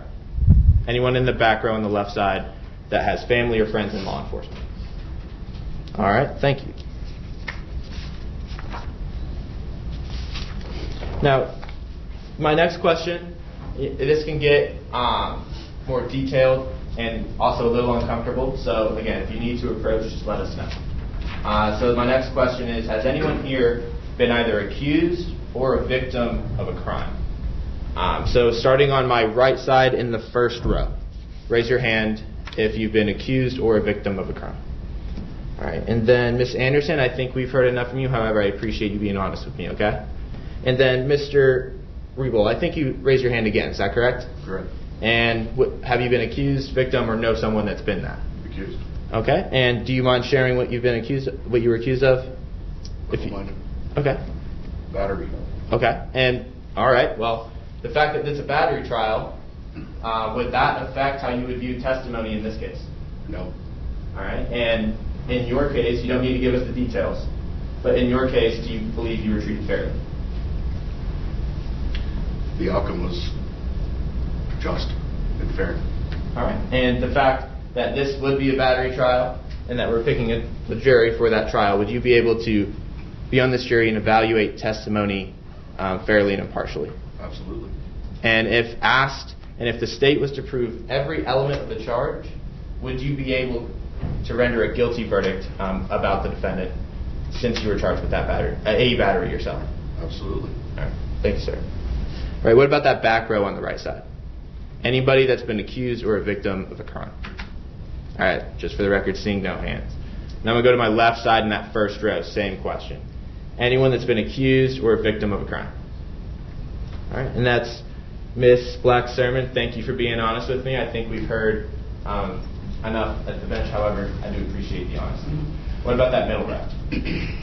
All right. Seeing no hands in the middle row on the left side. What about the back row on the left side? All right, Mr. Gentry. Do you want to explain it? So I was a victim of identity theft back in 2019. All right, and then what ended up happening? Did it go to trial? No, it didn't. Did it get resolved? It did. All right, and do you believe you were treated fairly? Yes. All right, and the fact that you went through that process, would that impact how you view testimony in this case? No. All right, thank you, sir. Anybody else in the back left row? All right, seeing no hands. Now, Judge talked to you about reasonable doubt, and I'm not going to get too much into that, but just one thing. Does everybody understand the difference between the words reasonable and possible? Everybody on my right side, raise your hand if you know the difference between reasonable and possible. All right. And then, Mr. Jordan, I saw you looking at me, but I didn't see you raise your hand. So, do you know the difference between reasonable and possible? Okay. And just because the state has the burden of proving this case, proving this battery beyond a reasonable doubt, do you understand that it's not proving it beyond a possible doubt? Yes. All right. Does everybody agree with that concept? All right. Seeing everyone's heads nodding yes. Now, also, Judge Hessinger touched on this a little bit too in terms of the amount of witnesses that may be called to the stand. And I want to just go a little bit deeper into that. So, Judge Hessinger read a list of witnesses to you. That was quite a number of them. However, if we as the state only call one witness and we prove all the elements of battery with just one witness, my right side, would you be able to return a guilty verdict with just one witness? Is there anybody that would not be able to do that? All right, seeing no hands. What about my left side? If we only presented one witness today, but you found them to be credible, and you found them to meet all the elements of battery, is there anyone that would not be able to return a guilty verdict? All right, thank you.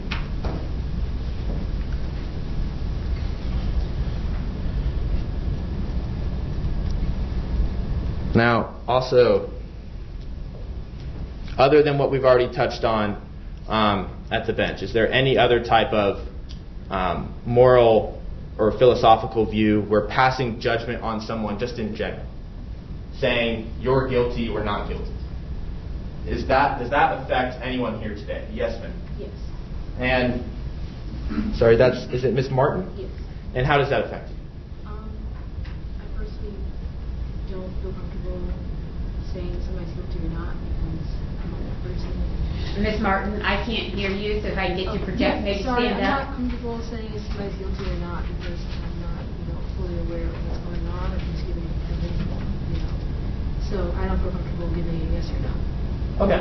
And if you were to listen to testimony today, and we proved all our elements beyond a reasonable doubt, say we did, and would you still hesitate to give a guilty verdict given that viewpoint? Yes. Yes. All right. Thank you for being honest with me. Anyone else on that left side that would have a hesitation of returning a guilty verdict today? All right. Seeing no hands. All right. Moment to confer, Your Honor. Yes.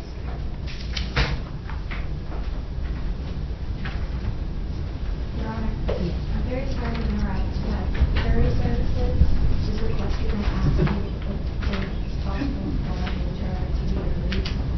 She's ill.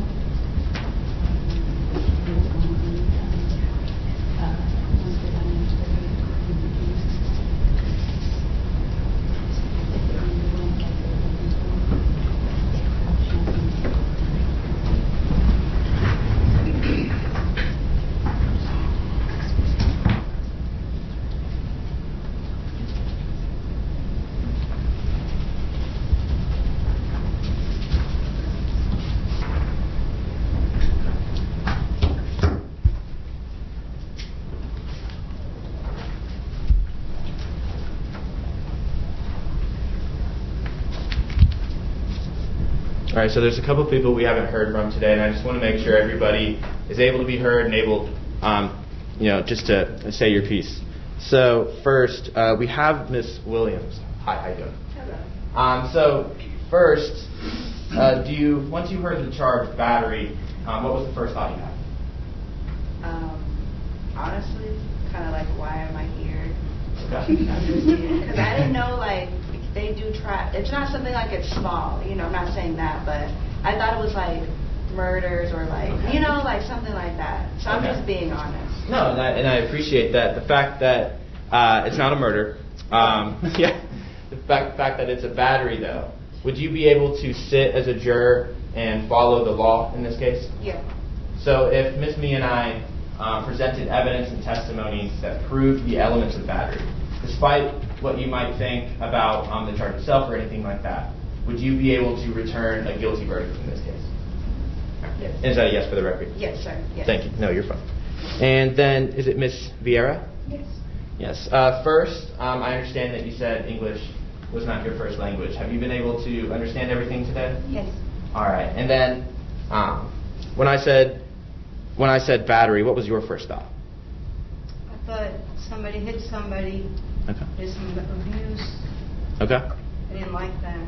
Okay. But the fact that you didn't like that, would you still be able to look at witnesses and testimony and evaluate that fairly today? I think so, yeah. Well, let me ask it this way. If Miss Me and I presented evidence, would you be able to return a verdict only on that evidence? Yes. Thank you.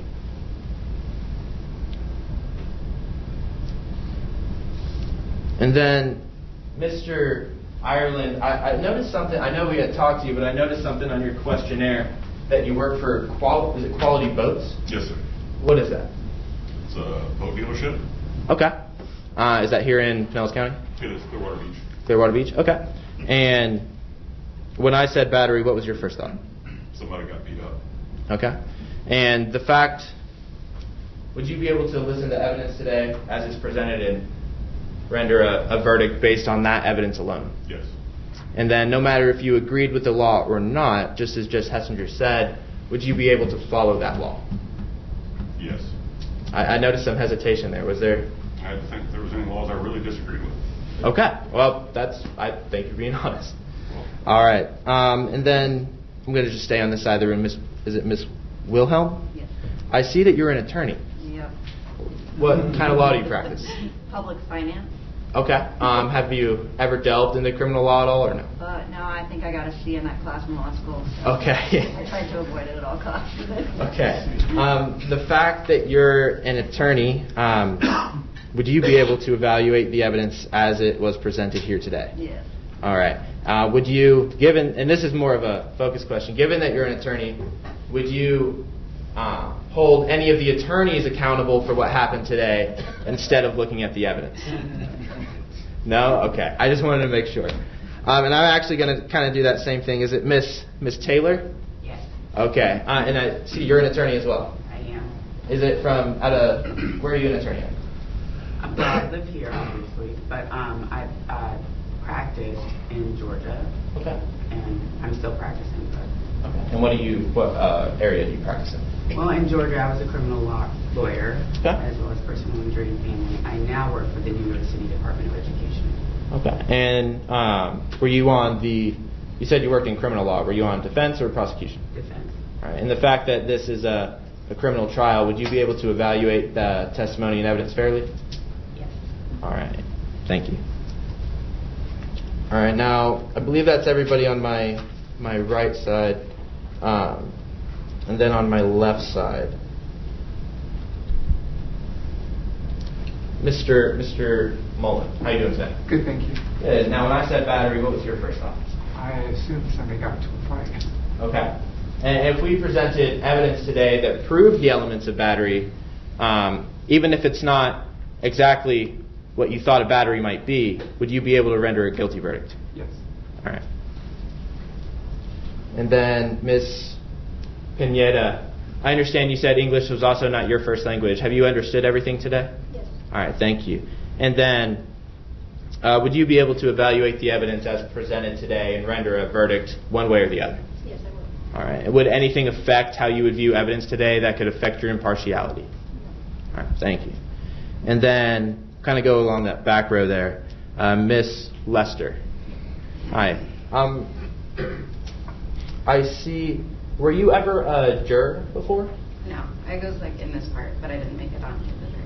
Oh, okay. Yeah. Was it for a criminal trial or a civil trial? Civil. Okay. And the fact that you were a part of that experience, would that impact how you would serve as a juror here today? Yeah. All right. And would you be able to look at the evidence fairly and impartially? Yeah. All right. Is there anything that would give you hesitation about returning a guilty verdict here today? No. All right. Mr. Heyer. How are you doing today? Good. Good. And then, what was your first thought when I said battery? Somebody hit somebody or got in a fight. Okay. And if the evidence proved the elements of battery, would you be able to return a guilty verdict? Yes. All right. And then Mr. Miller?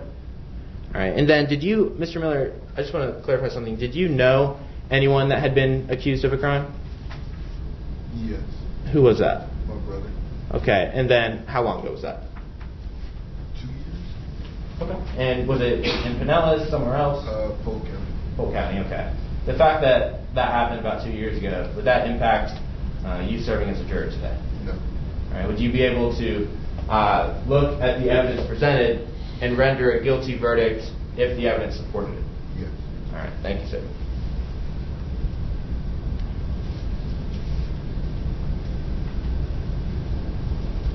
All right. That concludes my questions, everybody. Thank you. All right, so ladies and gentlemen, stand and stretch your legs. Mr. Perlman, will the defense be doing a voir dire? We will, Your Honor. Will you slowly stroll up to the podium so that the jurors can stretch your legs for a moment? I will go very slowly. All right, thank you.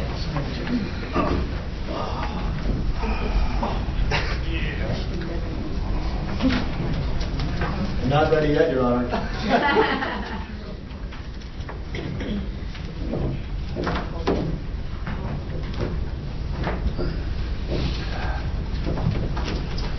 Whenever you're all ready, I'll start. So whenever you all sit down, let's do this. All right. That made it through school. Good morning, everybody. It is still morning. I'm going to try and finish just afternoon. Like, I'm not going to take a long time. You've all been sitting a long time. I'll move quickly. I talk fast, so bear with me. First question, is anyone still remotely happy to be here? Like, after all, is anyone remotely, okay, not happy, interested about our criminal justice system, how this works? Not even a little bit. Well, all right. One taker, Ms. Williams. Yes. You're remotely interested. Why is that? Because I've never done anything like this. Right. So that's just really my reason. You know, it's funny, on TV and shows and things like that, you know, once you become a lawyer, you can't watch any of that stuff anymore. It's nothing to do with reality. But they don't show this, right? Voir dire is not sexy. It's not fun. It is one of the most boring concepts to try and put on TV. So is this like the first time you've ever experienced the concept of jury selection? Yeah. Right. And that's normal. There's one show that does it well, Lincoln Lawyer on Netflix. They actually do it, and they try, and they explain why they do it, and they do a great job with it. Other than that, I've never seen it done. So you find this remotely interesting, right? Yeah. Right, because it's our civic duty, right? This is how the system works. This is how we pick a fair and impartial jury. The state's entitled to one, and my client is entitled to a fair and impartial jury. So that's all this is for, is to pick the people who can be fair, say whatever happens, whatever the evidence is, I'll apply it to the law, and we'll have our outcome, right? That's what this is for. So I appreciate your interest, even after this whole morning. So that's the game, right? Like, we just want to make sure if you're picked, you can sit there and say, I don't care, I have no vested stake, I'll just do my duty. Right, as the judge said, this is the second highest duty we ask of our citizens. It's military service and then this. And this is going to be a one-day trial. I've been in 12-day trials, so this is not so bad, okay? So with that being said, let's go to Mr. Ireland. Yes, sir. Let me ask you this. No laws you can think about disagreeing with. That's excellent. Okay. Sitting here today, are you saying, you know what, I'll be fair and impartial, I don't have any strong feelings about anything at this point. Pick me, don't pick me, whatever the case will be. Somewhat, yeah. After I hear what's going on, that'll change, I'm sure, but... It's really hard to do that, right? Like, human nature, you hear battery, right? We heard a myriad of responses. Battery, I had a reaction to that word. I have to ask you to ignore your human nature and say, whatever you thought, whatever experience you had, whatever uncle, brother, mother, father, friend went through, it has nothing to do with this, right? And we don't get to go into the facts. That's part of the deal, right? Otherwise, the state would get up and be like, here's what we think. We get to say, here's what we think. And we've pre-tried the whole thing. The point is to get people who can say, I'll be fair and impartial, and then hear the facts, right? So I know it's hard to do this in the abstract, right? It's kind of a vacuum, and you're like, well, I guess. But we really do have to pin down to, you know... I give it my best shot. That's all we can ask, right? You heard battery. Is there ever a situation you can think of where it is permissible to touch another person? Yes. What would that be?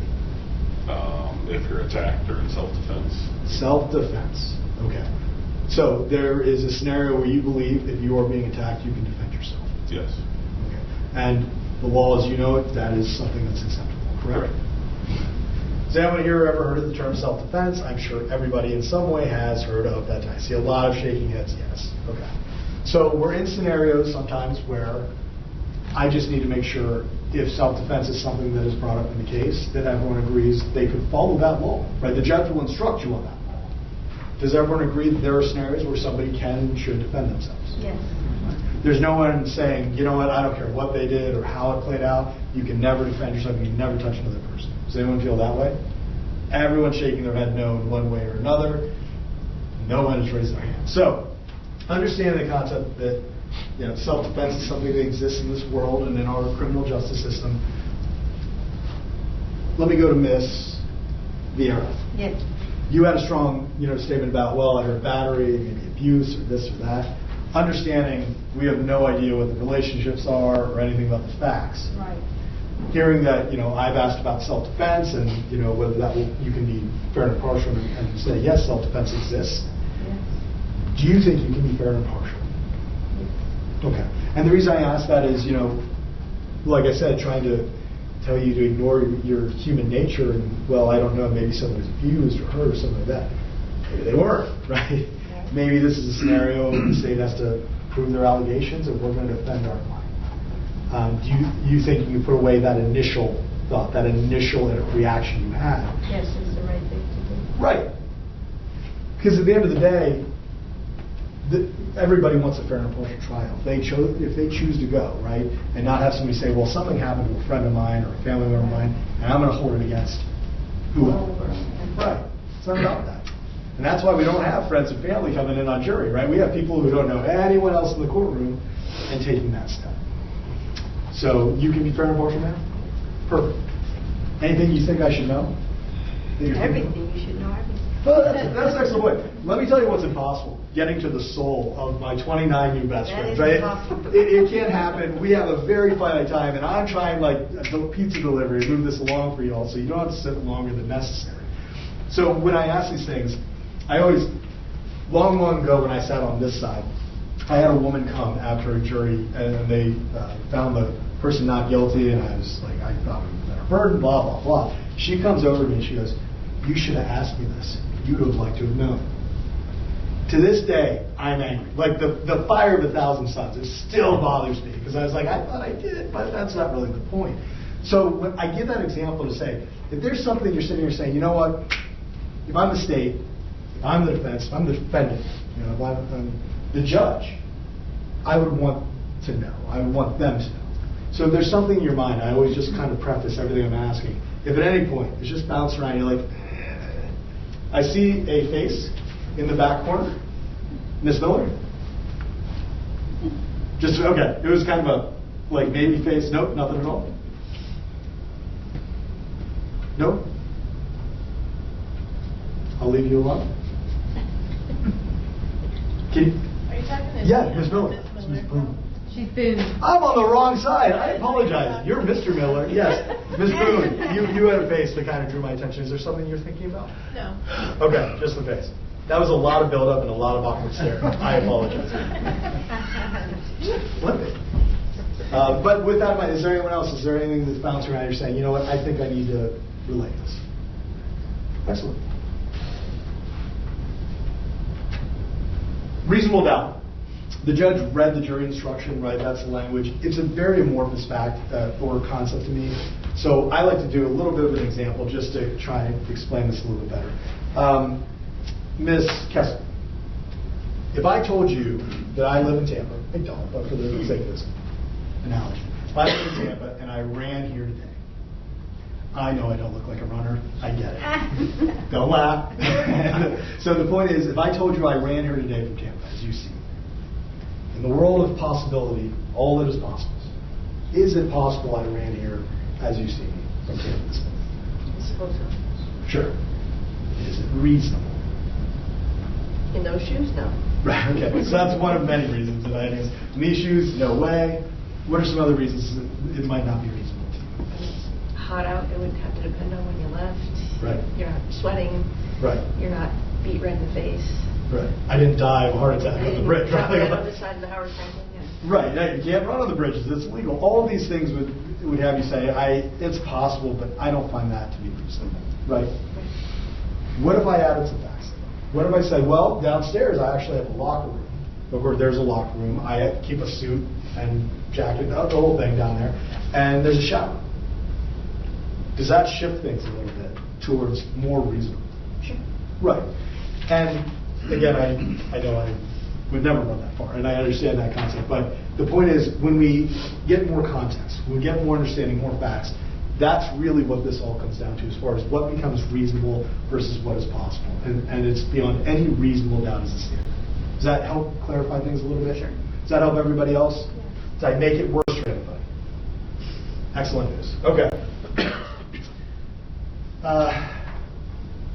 Who here has children? More than one. Okay, let's go to Mr. Is it Ribal? Ribal. I'm sorry, you said it. Mr. Ribal, how old were your children? Oh, I have one. I can put my hand up fast. I just have one. Okay. Who has two? Or more. Okay, let's go to Ms. Wilhelm. Ever have any fights with your kids? Yes. All the time, right? Yeah, I got a 9 and 11-year-old. It is insane right now. They're 5 and 8. Have they ever accused the other one of something that happened? Yes. Saying, no, it wasn't me, it was them. Yes. How do you make that determination of, well, I'm going to figure out if it's the 5-year-old or the 8-year-old? How do you come to that determination? I look at their face. You look at their face? Yes. Perfect. Why does that matter for you? Because I can tell when they're lying. Right. Because you gave birth to them, you've kept them alive every day of their lives. They also can't lie very well. No game face. Right? Give it time, right? But you know them intimately. You know everything about them. Mm-hmm. That's a little bit easier than when you're dealing with people you don't know at all, right? Correct.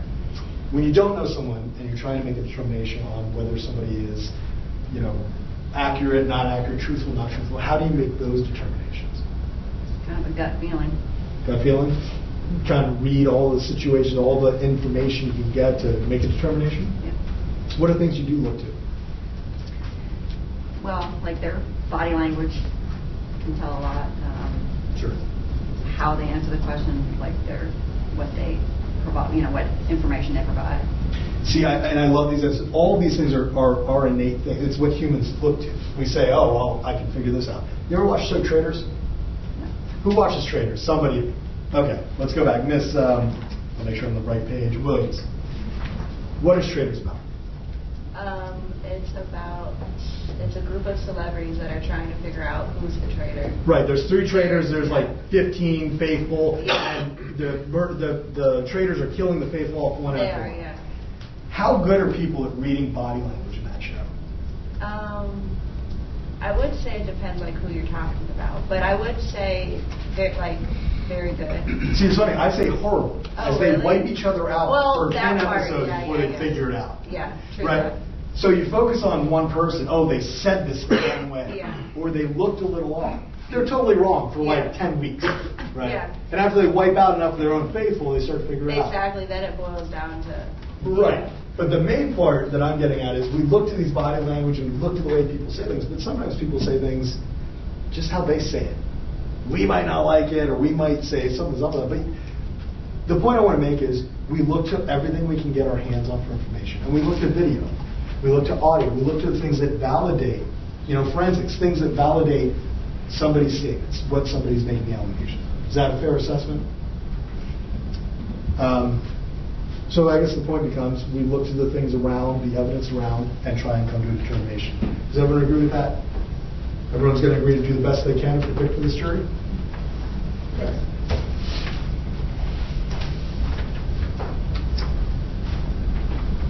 There's an old adage in jury selection, if you talk, you walk. Right? The more you say, the less like you. But I like to try and get as much information, just the same way everybody else would. So, Mr. Mullins, I know that you were on a civil juror. I understand you work in healthcare in some way? Yes, I do. Okay. What do you do in healthcare, sir? I go to people's homes. I'm a CNA, and I do home care, take care of people. Perfect. Do you have any strong feelings right now other than I sat through and listened to all of this? I can be fair and impartial. I can be fair. Okay. Anything nagging on you or sitting in your mind right now? No. Okay. The judge already asked the question about Scientology. Do you have any strong feelings for Scientology? It doesn't matter. Right. People have their own opinion. Fair. Pick me or don't, right? Yeah. No, I'm good. Yes, sir. Let's go to Miss Lester. You've been relatively quiet. Hi. Anything you think we should know? Any strong feelings at all right now? Not for you. Okay. Pick me or don't, right? Miss Pineda? Yes. Tell me, anything I need to know, anything you want to talk about? It's interesting, media. This is actually I have made it through this point, and everything what is being said is kind of interesting, just to listen to it. Okay. You said pick me or don't, I'll be fair and partial? Totally. Okay. No issues with anything we've said so far? Complete understanding of everything? Yes. Excellent. And you're in accounting, is that correct? Yes, that's my background back home. But right now I'm working on the car industry. I'm actually on the quality control side. Okay. Yeah. I have no idea how to do any of that. That's excellent. Good for you. Thank you very much, man. Mr. Gentry, any thoughts, feelings, anything we should all hear or know? Honestly, no. Okay. Right. You're just like, it's one day. Take me, don't take me, right? Yes. You'll be fair and impartial? No strong feelings in any way, right? No. Thank you very much, sir. Let's go. I'll flip to the right page this time. Ms. Taylor. Yes. It's always nerve-wracking to go in front of other criminal defense attorneys. It's like, I hope we're doing a good job, right? Any strong feelings right now? No. Have you done criminal jury trials? Many. Many. Excellent. So I guess the main thrust for you is having been on that side, the defense side, can you be fair and impartial today? Yes. So state attorneys are like, oh, it's a defense lawyer, no way. You can sit there and say, I'll follow the law, period, end of story. Yes. Okay. Anything else you think we should know before I leave you alone forever? No. Okay. And I say that, and the reason being, if you're selected for the jury, we will all treat you like you have bubonic plague. We will not look at you. I'm not smiling. We're not holding doors. It's not because we're all not really personal people, but we don't want to look like we're trying to influence the jury in any way. So we will ignore you at all costs. So this is it, right? This is our only interactions together. For some of you, you're saying, thank God. For others who were picked for the jury, you'll be here for the day, but we won't talk ever again, other than you'll listen to the arguments that are made by the attorneys and the evidence and all that good stuff. Let's go to Mr. Jordan. Thoughts, feelings, anything at all? No. Okay. Good. You're good? Yes. You pick me, don't pick me. I'm here to serve the. I mean, it's just like, what I do with the school system. Sometimes I have to go in with kids. Sometimes I don't interact with them all the time, but I might get called for something, and you go in, you do your best opinion on something, and you let it go. Right. Yeah. So basically, and what is it you do, sir? Actually, I'm ground maintenance for them, but Gotcha. we also have to, they would call anybody to do something for them, like for the kids, Gotcha. They always say for the kids. And It's always for the kids, right? And we walk in and do it. Okay. And because sometimes we interact with some of the kids because they know us, and then they want our opinion, and so we give our opinion and let it go. Yeah, kind of what this is, right? Like, Yeah. Just opinion. All right. You pick me, don't pick me, right, sir? Thank you, sir. I'll jump back. Ms. Way, any strong feelings, anything I need to know about? No. No? Okay. Bothered everybody enough over here. Ms. Boone, I know I called you the wrong name and stared at you for 30 seconds, but is there anything else you think we should know about? No. Okay. And I'll jump over, Ms. Dombey. You had indicated, you're biased towards law enforcement because of your sons and all that good stuff. The question always comes to me, I'm sure you love your sons, I'm sure you're sitting here saying law enforcement is a really important thing. I personally think law enforcement might be the hardest job in this country. I don't envy them. The deputies, I see these guys every day. I don't think there's any, I'll never argue against that. But what I have to get to is, can you be fair and impartial and just listen to what they have to say? Yes, because I have always a reason about that. Say that again? I have always a reason about that. Right. For the testimony, even the police officers. But yes, 99% I believe them. Okay, so 99% of the time you believe them, right? In this case, I don't really think it matters, but I think the point is, you just, no matter what, if they agree or disagree with something, that's the side you'll go with? Yes. Okay, that's okay. I appreciate it. Lastly, Ms. Knapp? Anything? I don't think we've heard anything from you today. No, I think I can be impartial. Okay. The term battery had no effect on you. You're not thinking about other issues right now. You're saying, I'll wait to hear these facts and what's been alleged here. Correct. Okay. You know, if I just have one moment? Yes.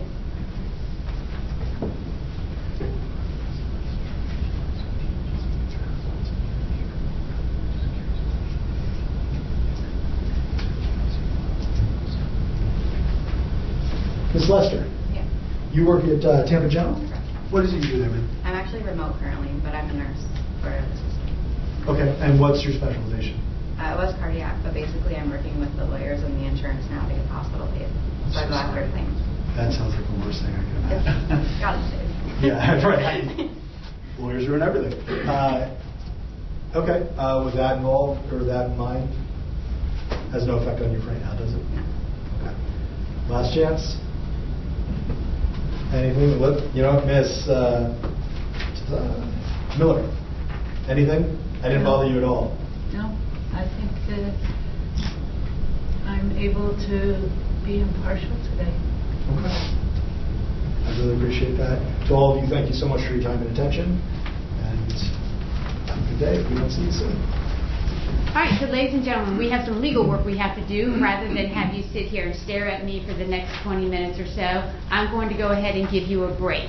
During that break, I'm going to advise you that you cannot discuss this case with anyone, not with one another, or with any family members, or any employers, or any employees.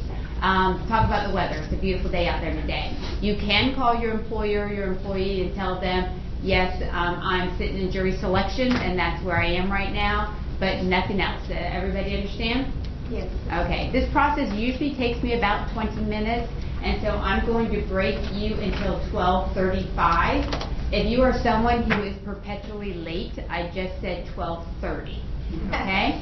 So remember where you're sitting, and bring everything with you, because when you come back, we're not going to formally seat you. We're going to have you sit right where you were sitting right now. All right? Thank you.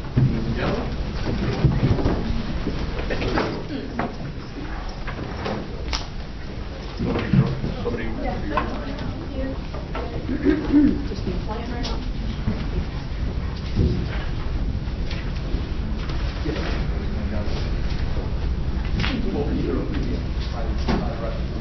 Thank you.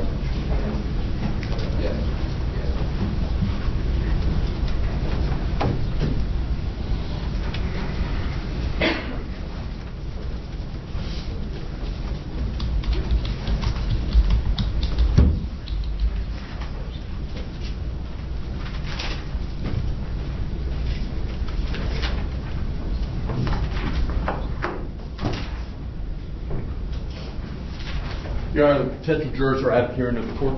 All right, y'all take some moments to look for your cause challenges and then peremptory challenges. We'll go from cause to peremptory.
Not until I finish my calls, then can.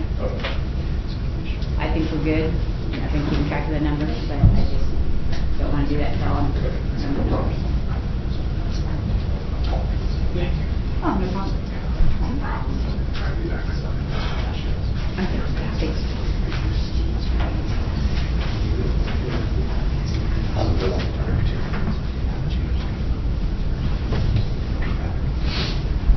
All right, let me know when you're ready for your cost challenges. We're ready, Your Honor. All right, Steve? Yes, Your Honor. All right, y'all want to turn your seats around to the other side, then Yes, you Your can Honor. do that.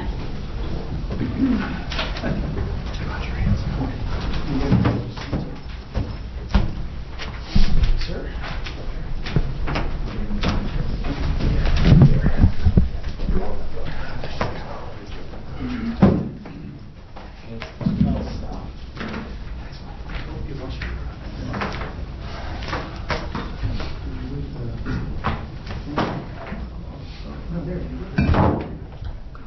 It was a chicken.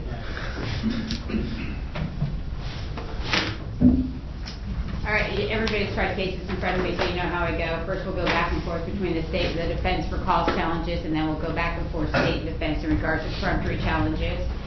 State your first cause challenge, That'd be juror number 1, Your Honor. and that is Ms. Black's sermon defense. Do you have any objections? No, Your Honor. All right, then number 1 will be struck for cause. Defense, your first cause challenge. 6. Any objection from the state? No, Your Honor. All right, then Karen Anderson, number 6, will be struck for cause. State, your next. Number 8. Any objections for number 8, Alexander Ruel? No. All right, Alexander Ruel will be struck for cause and defense. Number 9, Your Honor. Any objections for Callie Zoidis? No, Your Honor. All right, she will be struck for cause. State. Number 11. Any objections to Casey Coughlin struck for cause? No, Your Honor. All right, he will be struck for cause. And defense, any next cause? 12, Your Honor. Any objections from the state? No, Your Honor. All right, Ryan Lizetsky will be struck for cause. State? Number 14, Your Honor.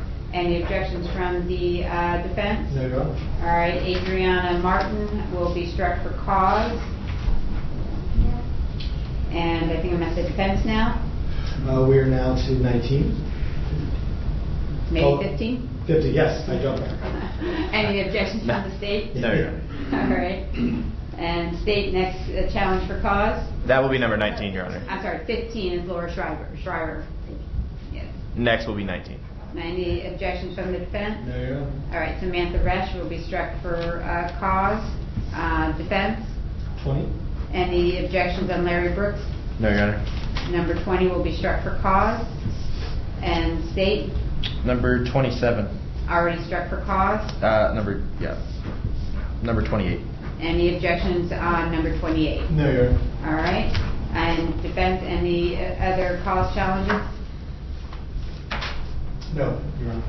All right. Defense and state, any other cause challenges? No, Your Honor. Glad to see we were all on the same page. So let me see. All right, I'm going to go through the cause challenges to make sure we have them. Number 1, Black sermon.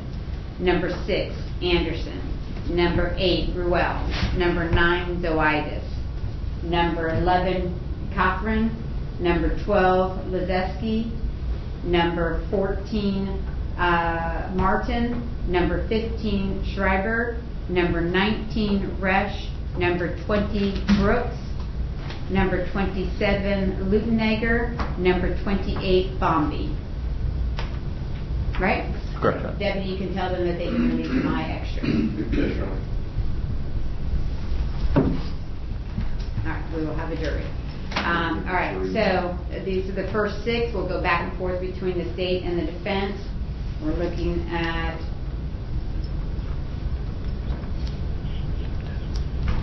okay, first 6 will be number 2, 3, 4, 5, 7, and 10. State out of those any peremptory challenges. We would strike number 10, Your Honor. Number 10, Douglas Ireland. Yes. All right. State strikes 10. All right. We are now at number 2, number 3, number 4, number 5, number 7, and number 13. Let's see.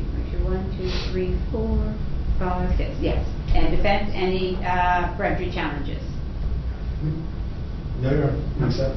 All right. We are state at 2, 3, 4, 5, 7, and 13. Any peremptory challenges? We accept, Your Honor. All right. Last call for the defense. 2, 3, 4, 5, 7, and 13. Just hold on here.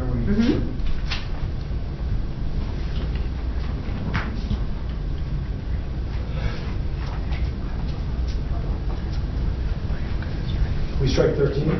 Number 13, Michael Mullen. All right, defense, Michael Mullen. Whoops, my pen. All right, state, we are now at number 2, 3, 4, 5, 7, and 16. We're going to strike 16, Your Honor. State 16.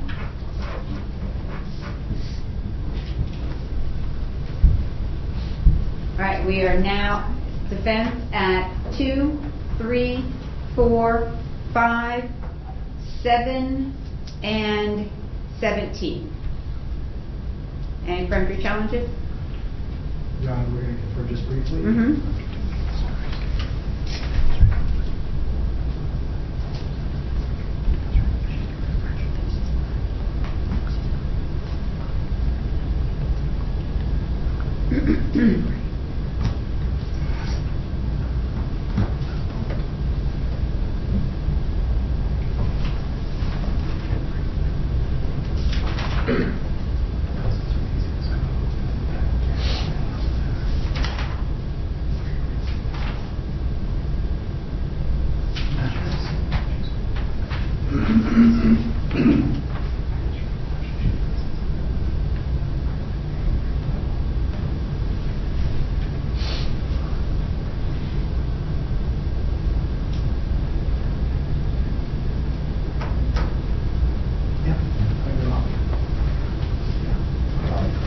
We will then strike 17, Your Honor.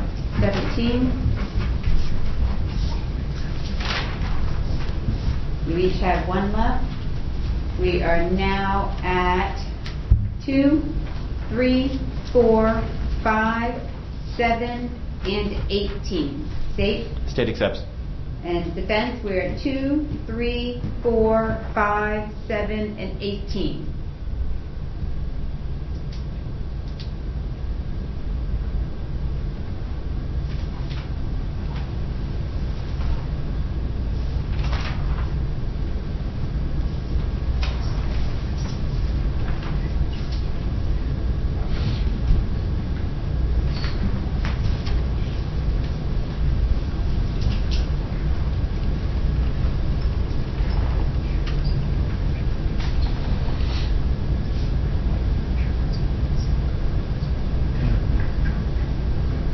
And our last strike will be 18, Your Honor. All right. Cynthia Willem. All right. State, we are now at 2, 3, 4, 5, 7, and 21. One moment, Your Honor.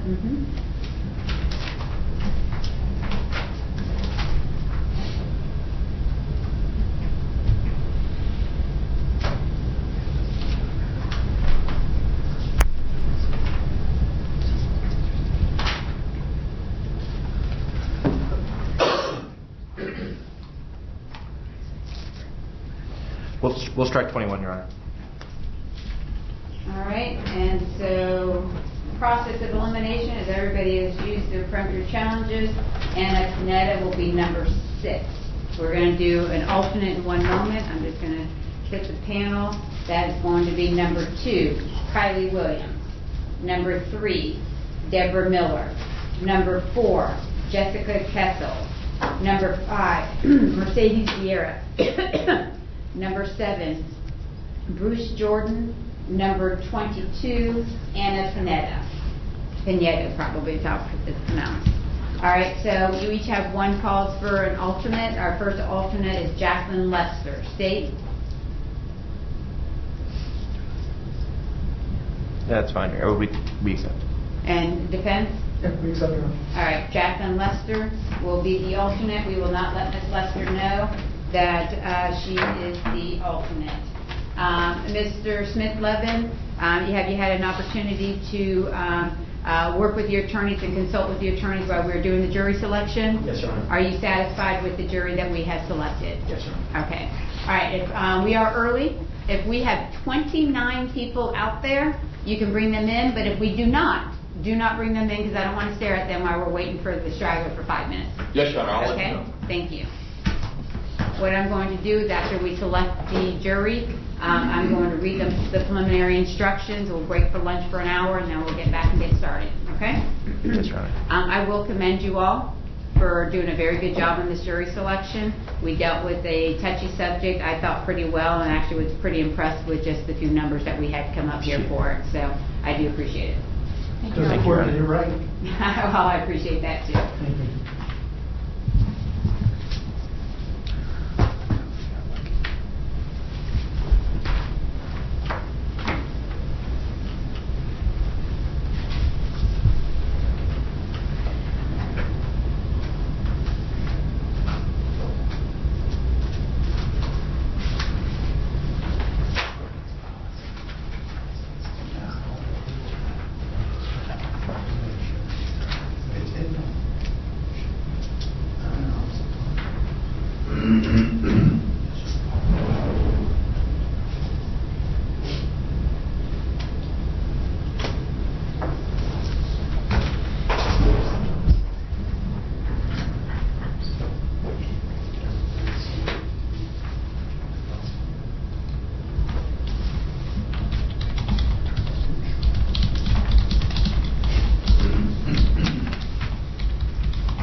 Your Honor?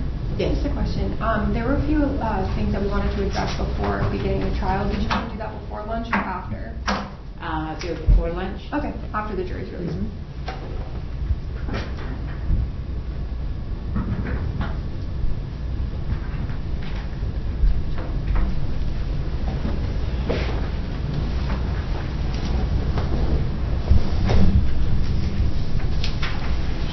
Thank you.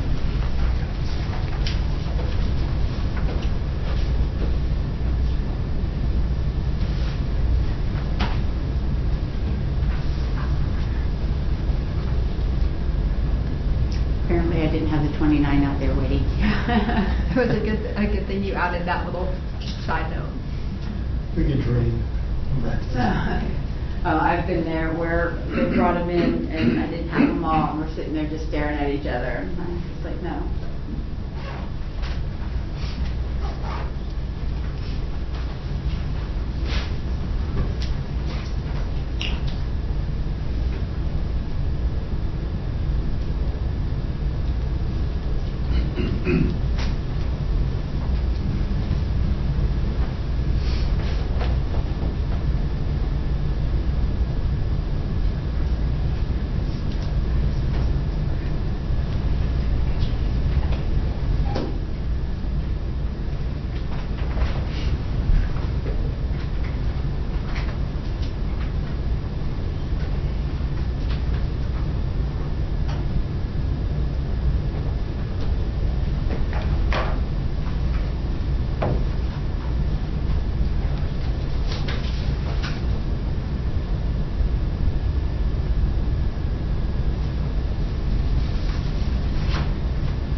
what are those issues? We might as well address them while we're waiting.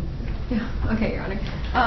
There are a few things. The first thing, which we've addressed already, but just to reemphasize the need to do so, if there are any additional viewers coming to watch the trial, we just ask that we reemphasize that there be no audio recordings happening, no videos, anything. I don't think I could have been any more clear than I was. I understand. I just was mainly concerned. I know of one particular individual who wears glasses, and that has been a source of concern for our office in general, and he was not in here, but I know he was seated outside. That is my main concern. He wears these sunglasses, and that has been a source of concern for our office. No sunglasses in my courtroom. And then he comes in with them, we'll address it. Okay. And then additionally, there was a video posted last night by Mr. Smith-Levin, and I just wanted to bring it to the court's attention in terms of there was a statement made somewhere along the lines, obviously not a direct quote, that if the prosecutor does something to elicit a response regarding his reasoning for protesting Scientology, that he will walk right through that door and provide information for exactly why he protests Scientology. I just wanted to reemphasize that has already been addressed during the motion in limine conference, that is not to be. Obviously, we would not do anything to elicit testimony, but just a potential concern for seeking a door to walk through. We just wanted to reemphasize that's already been addressed. Mr. Smith-Levin, I'm going to make it absolutely clear to you, and I just do not understand when you don't realize that the state's monitoring you with this trial and what you're saying, and this is not the first time you've decided to make a comment that is going to come back and get you. The last one landed you in jail for an extra couple weeks. I made it very clear on that motion in limine. As a matter of fact, I held over your head your permission to travel to California because I really don't trust what's going to come out of your mouth. So I'm telling you that if you believe the state has opened the door, you will stop. You will not say anything, and I will address it with the attorneys at the bench.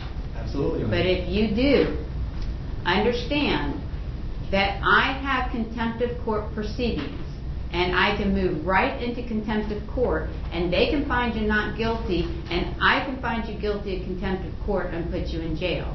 I totally understand. Well, I'm not sure you do when you're sitting there telling your followers in order to get a few clicks of what you're going to do. All right? And I'm not going to tolerate it, and I don't understand how you haven't figured that out, that I'm not going to tolerate it. I'm just here to try this case and to get it done.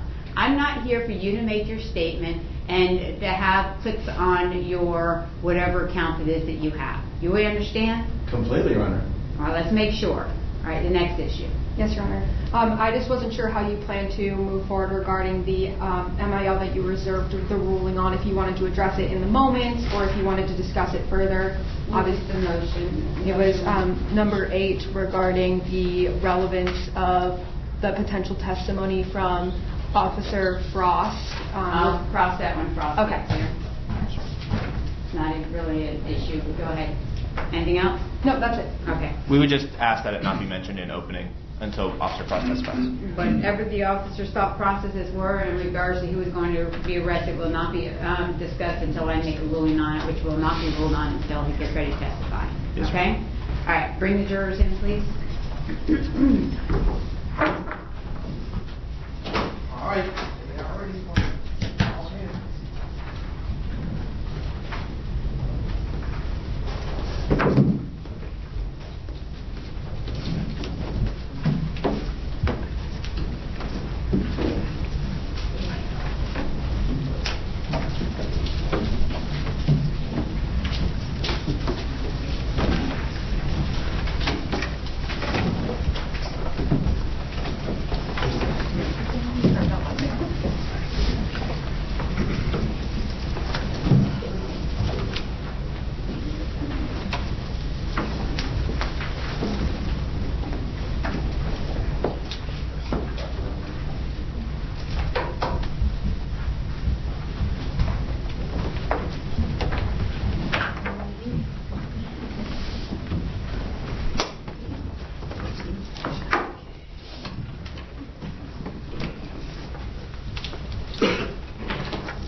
jurors are present and seated in the gallery, Your Honor.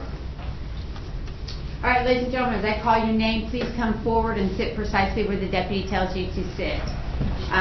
Kylie Williams.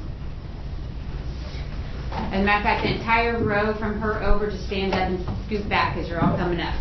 Kylie Williams, Deborah Miller,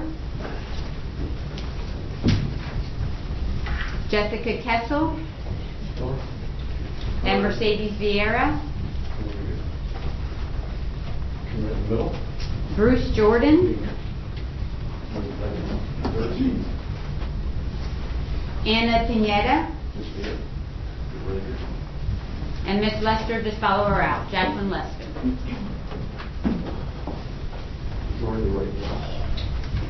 All right, ladies and gentlemen, while they are getting seated, I don't know if you've heard of the saying, don't shoot the messenger. I am the messenger, and I have received word from jury services that we apparently have a lot of trials going today, and they are running out of jurors, and you may be needed in another courtroom.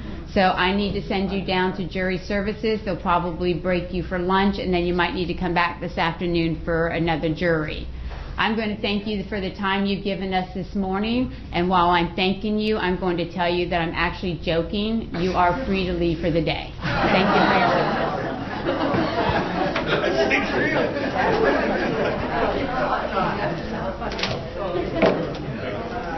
Have a good one.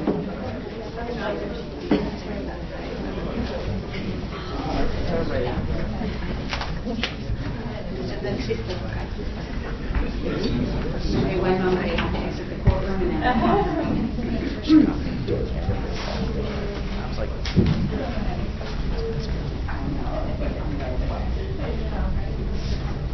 Your Honor, the panel's out here in the court.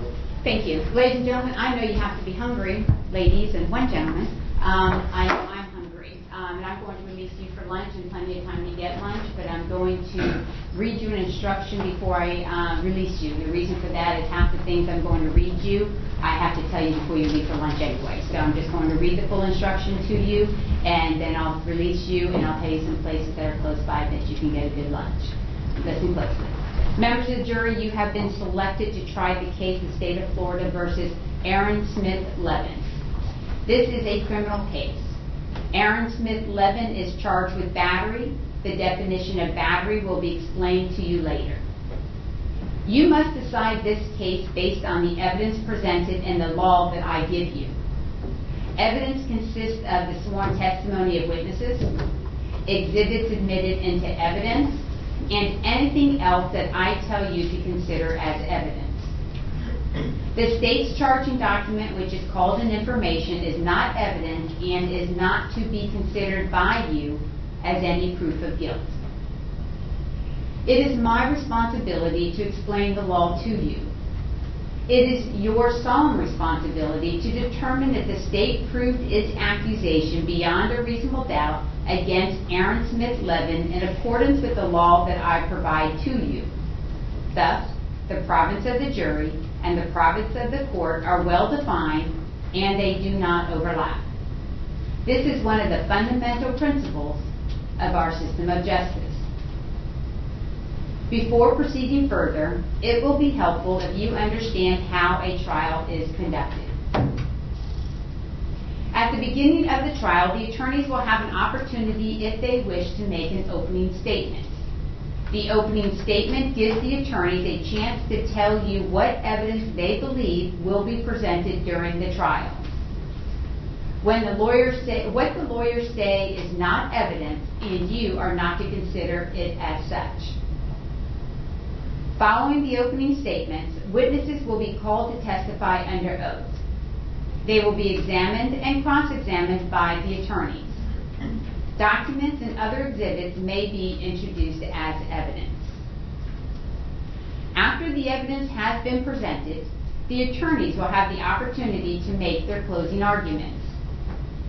Following the closing arguments by the attorneys, the court will instruct you on the law applicable to the case. After the final instructions are given, you will retire to consider your verdict. You should not form any definite or fixed opinion on the merits of the case until you have heard all the evidence, the argument of the lawyers, and the instructions on the law that I give you. Until that time, you cannot discuss this case among yourselves. Your verdict must be based solely on the evidence or the lack of evidence and the law. Jurors must decide the case without distraction and only on the evidence presented in the courtroom.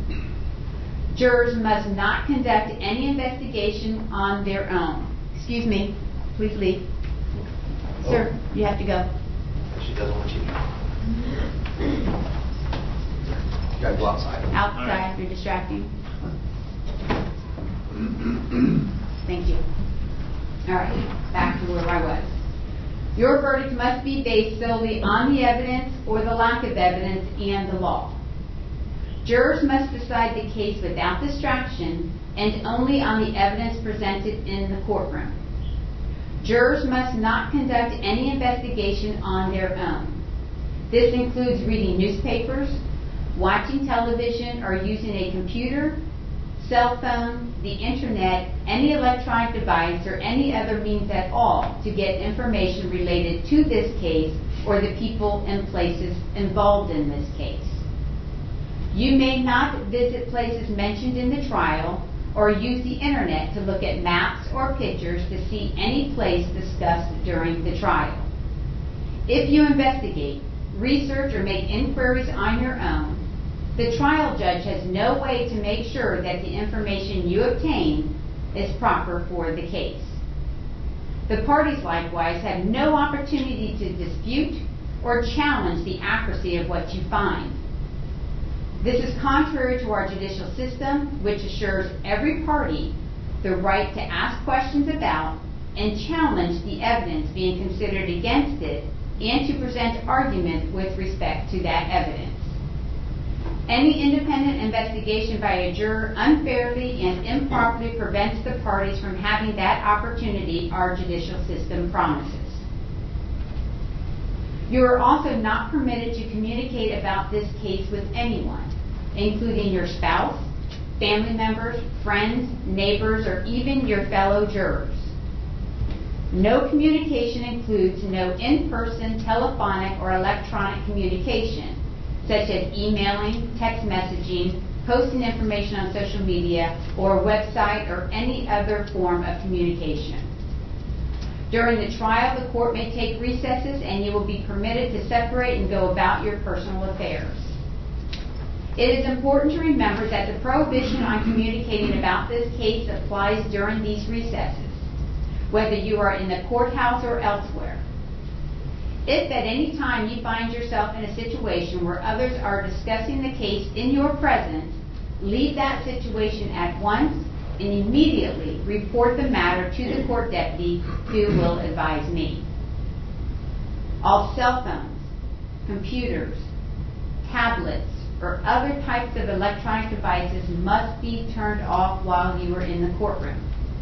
Turned off means that the phone or other electronic device is actually off and not in a silent or vibrating mode. You may use these devices during recesses, but even then, you may not use your cell phone or electronic device to find out any information about the case or communicate with anyone about the case or the people involved in the case. Do not take photographs, video recordings, or audio recordings of the proceedings or of your fellow jurors. After each recess, please double check to make sure your cell phone or electronic device is turned off. At the end of the case, while you are deliberating, you must not communicate with anyone outside the jury room. You cannot have in the jury room any cell phones, computers, or other electronic devices. If someone needs to contact you in an emergency, the court can receive messages and deliver them to you without delay. A contact phone number will be provided to you. So when you're deliberating, when you go in the room to deliberate, the deputies are going to take all your electronic devices. They set them right outside the door. Deputy sits right outside the door, and when you guys get done deliberating, you'll get all your electronic devices back. Any juror who violates these restrictions jeopardizes the fairness of these proceedings, and a mistrial could result that would require the entire trial process to start over. A mistrial is a tremendous expense and inconvenience to the parties, the court, and the taxpayers. If you violate these rules, you may be held in contempt of court and face sanctions such as serving time in jail, paying a fine, or both. Now that's a part of the jury instructions I don't like to read to my jurors, but I will tell you that a couple of years back, there was a 5-day trial, and a juror on the 3rd day started doing some research on her cell phone, and that entire case had to be tried all over again, and she paid for all the expense of that trial. In every criminal proceeding, the defendant has the absolute right to remain silent. At no time is it the duty of a defendant to prove his innocence. From the exercise of the defendant's right to remain silent, a jury is not permitted to draw any inference of guilt, and the fact that a defendant did not take the witness stand must not influence your verdict in any manner whatsoever. The attorneys are trained in the rules of evidence and trial procedure, and it is their duty to make all objections they feel are proper. When an objection is made, you should not speculate on the reason why it is made. Likewise, when an objection is sustained or upheld by me, you must not speculate on what might have occurred had the objection not been sustained, nor what a witness might have said had the witness been permitted to answer. During the trial, it may be necessary to confer with the attorneys out of your hearing to discuss matters that require consideration by me alone. It is impossible to predict when such a conference may be required or how long it will last. When such conferences occur, they will be conducted to consume as little of your time as is necessary for a fair and orderly trial of the case. Okay, couple things. Those juror badges, I call those your kryptonite, and Mr. Perlman alluded to that during jury selection. When you all are outside this courtroom, or even inside this courtroom, anyone in this courthouse understands that that juror badge means that there's to be no contact with you whatsoever. Anybody who works in this courthouse or is in here quite often, you get into an elevator and all of a sudden you're going to be an island by yourself, okay? Nobody's going to look at you, nobody's going to smile at you, nobody's going to talk to you. And that is because that nobody wants the appearance of impropriety, all right? That being said, if there is any concern that you have, if anybody starts talking to you about anything about this case, make sure you do let the deputies know immediately, okay? The other thing is lunch. We don't have the cafeteria we used to have here, so I'm going to send you, tell you some places where you can go for lunch. When you exit this courthouse, you're exiting on 49th Street, and if you go right towards Omerton, if you stay in the right-hand lane, there is a place called Mike's Pizza and Deli. It has pizza, sandwiches, wraps, salads, soups. It's very good. I'm not on the payroll, but I eat it quite often. So it's right close and you can go there. Next to that is a drive-in Checkers. If you get into the left lane and you go to turn left onto Omerton Road, you'll go under those new overpasses that they have there. On your right side, you'll start seeing some of these fast food restaurants, McDonald's, Burger King, I think Taco Bell. There's also a building there that you see the side of it, and it has Little Greek in there. Right next to that is a very good Asian fusion restaurant there. You can get American food, but you also have some Thai food. And then I think there's the McDonald's and those. You go down to the next overpass. You have to be over in the left lane, make a U-turn. There's a Chick-fil-A there. You keep coming down that direction. There's a Subway in the CVS parking, little shopping center there. And then once you pass that, you're on your way back here. Okay? So those are different areas you can go to grab some lunch. And then this afternoon, my assistant will have some snacks out when we have a break. All right, the deputies are going to take you out now. We're going to break until it's 10 minutes to 1 right now. I want to get the trial started at 2 o'clock, so I'm going to ask that everybody is back here, and probably and where they're going to have you go is to the judicial reception. So be there by about 5 till, so that you can get back here, run to the restroom, and we can get you back in here, okay? Ladies and gentlemen, if you follow me. Go take your thing with you. Yes.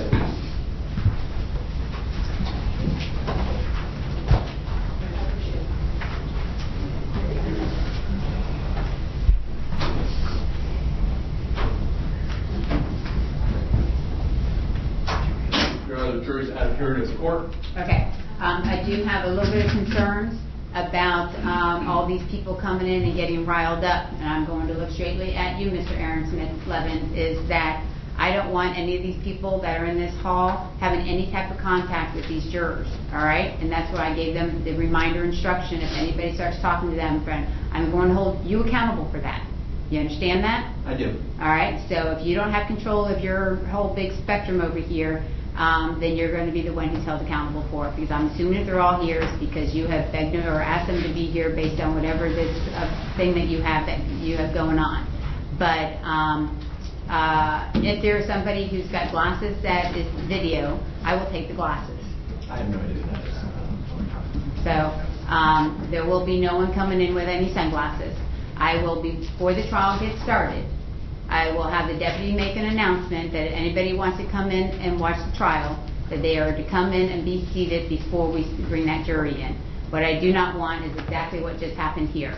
Whoever that person was trying to get in when I was trying to read to the jurors, and my jurors started looking over there, which is why I knew somebody had walked into the courtroom. So they come in before the trial gets started, and they can come back in. It's like a tennis match. You can come in when I have a break. Okay? But I'm not having people walking in and out of the courtroom when I've got a jury that needs to sit here and listen to the facts. Okay? That's for both sides. Yes, sir. Yes, sir. All right? All right, everybody go have lunch, and I want everybody back here at 5 minutes to 2. State, do you need the courtroom opened earlier than that? Yes, please. Okay. I'll be open before. Thank you. All right. Actually, why don't we come back at 10 minutes to 2 so I can get everybody who's going to watch in here seated, quieted before I bring the jury in. Okay? All right. Does anyone need anything